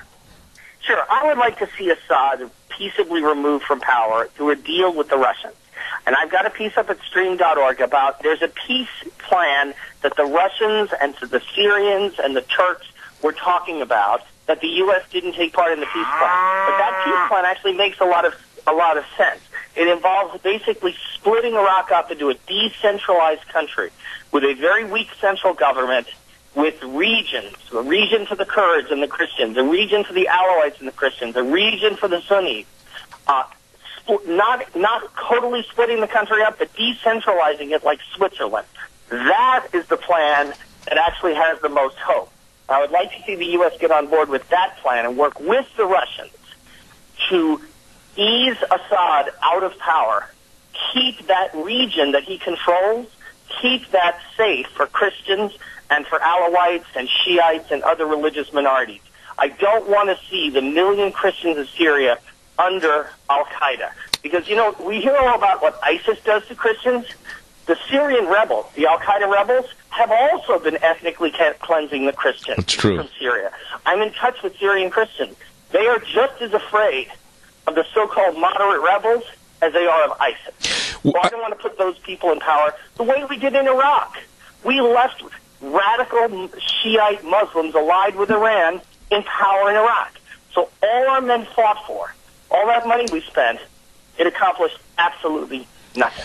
John, I want to get back to the point about our allies and our so-called friends in that region, but we have another caller. Quickly, go ahead, caller. You're on the air.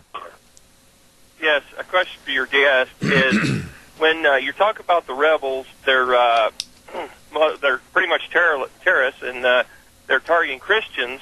How come when they commit atrocities, not saying the gassing was, I disagreed with it altogether, like that the kids and the women folk and all that.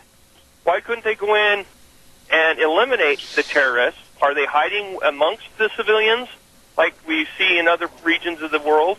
Or is it one of those things that they struck somewhere and then the gas attack was basically saying, you know what, we can't find them individually. This is something that's, to eliminate them all. And I'll hang up and listen. Thank you. Thank you, caller. Go ahead, John. Thank you. Now, I condemn the use of chemical weapons by anyone. So far in Syria, it looks like Assad has used chemical weapons. The Turks' allies have used chemical weapons. ISIS has used chemical weapons. So far, the only group that has not used chemical weapons are the Kurds, who are allied with the Christians. So, to me, the only good guys in that struggle are the Kurdish militias who control the northern part of Syria, where Christians and women and religious minorities all live in peace, and it's a democracy. So we should be allied with the Kurds. The problem with that is the Turks hate the Kurds. They have a violent racial hatred of the Kurds, and they want to suppress them.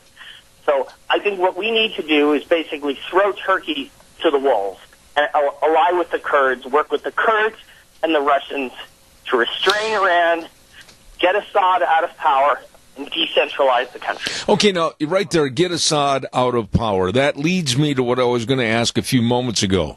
With our allies in that area... Russians tell him to go home. With our allies in that area, John... If the Russians pull the string, Assad would go live in exile in Iran for the rest of his life. Okay. I think that would be the best outcome. Okay, but now let me ask you this, John, just a second. With our trying to promote and get rid of the man through any means necessary or available to us, wouldn't that help solidify a lot of the allies in the Middle East on our side that supposedly are our friends, and it would be a more discerning point as to who's against us and who's for us? You know, we're not there. The Saudis aren't our allies. We are their allies. They're the ones pulling the strings. The Saudis and the Turks want al-Qaeda to take over Syria. If we fall for it, we're idiots. Assad is not a good man, but the group he represents, the Alawites, are a religious minority that is basically allied with the Christians and the Shiites to stop an al-Qaeda-dominated Syria. And I think that is the worst possible outcome, is al-Qaeda taking over Syria and another million Christians being sent to die in refugee camps in the desert. You know, John, I absolutely admire your opinion and your thought on this issue, and I think it's been clearly stated by you and many others already that the Christians in the area have been devastated by al-Qaeda, by Assad, and many, many others, and it seems like that religion, which is... ISIS, and not by Assad. I'm sorry, by ISIS, not by Assad. What I say about Assad is he's protecting the Christians. I will say... The only virtue I can point to. I misspoke, and I'm glad you corrected me. But the whole thing boils down to the original concern of having you on the program. Should we be there? Should we not be there? Should we let Rome burn, so to speak? What really, in this day and age, is an answer that would solidify perhaps some peace in that region? I think we should join the peace talks that Russia started, the Astana peace talks, and organize the decentralization of Syria. Basically, we destroy ISIS and then divvy up the rest of the country into regions along the lines of who controls what. So al-Qaeda controls a certain portion of the country. They can keep that. Let the Kurds keep what they've conquered. Let the section Assad controls go to another secular leader without all so much blood on his hands to continue to protect the Christians and other religious minorities. Have a weak central government with a figurehead president, basically remake the country on the model of Switzerland. Yeah. Switzerland once had religious and ethnic civil wars. They have 3 languages, 4 religions. They hated each other. The way Switzerland went from a war-torn, backward country to one of the richest on earth was by decentralizing the government so that most of the power is in the hands of your local town. In Switzerland, most of your taxes go to your local town, where you can go to your town meeting and argue about it, and the least go to the federal government. In a country as diverse as Syria, I think a Swiss solution is the only plan. John, let me ask you, when's this new piece going to come out that you're writing on Syria for the stream? I want to be sure and read it and have you back almost in the next couple of days to discuss it again. It's actually up right now. It's called President Trump Find Peace in Syria by Looking to Switzerland. Okay.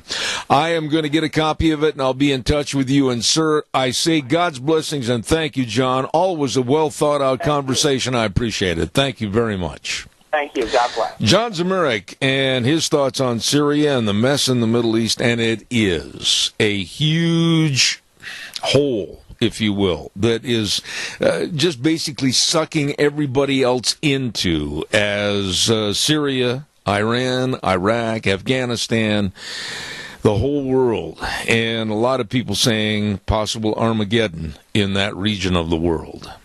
We got to get a weather forecast in here, and my thanks again to John for coming on the program. Kind of a last-minute deal. He helped fill in, and I really do appreciate it. Scarro's Meats, Don Scarrow and the rest of the crew bringing you the weather, 331 North Road, Jerome, and the number to call, 324-7657. Oh, my goodness. They've got everything there, delicious meats, like the buckboard bacon and all the breakfast sausage and the brats.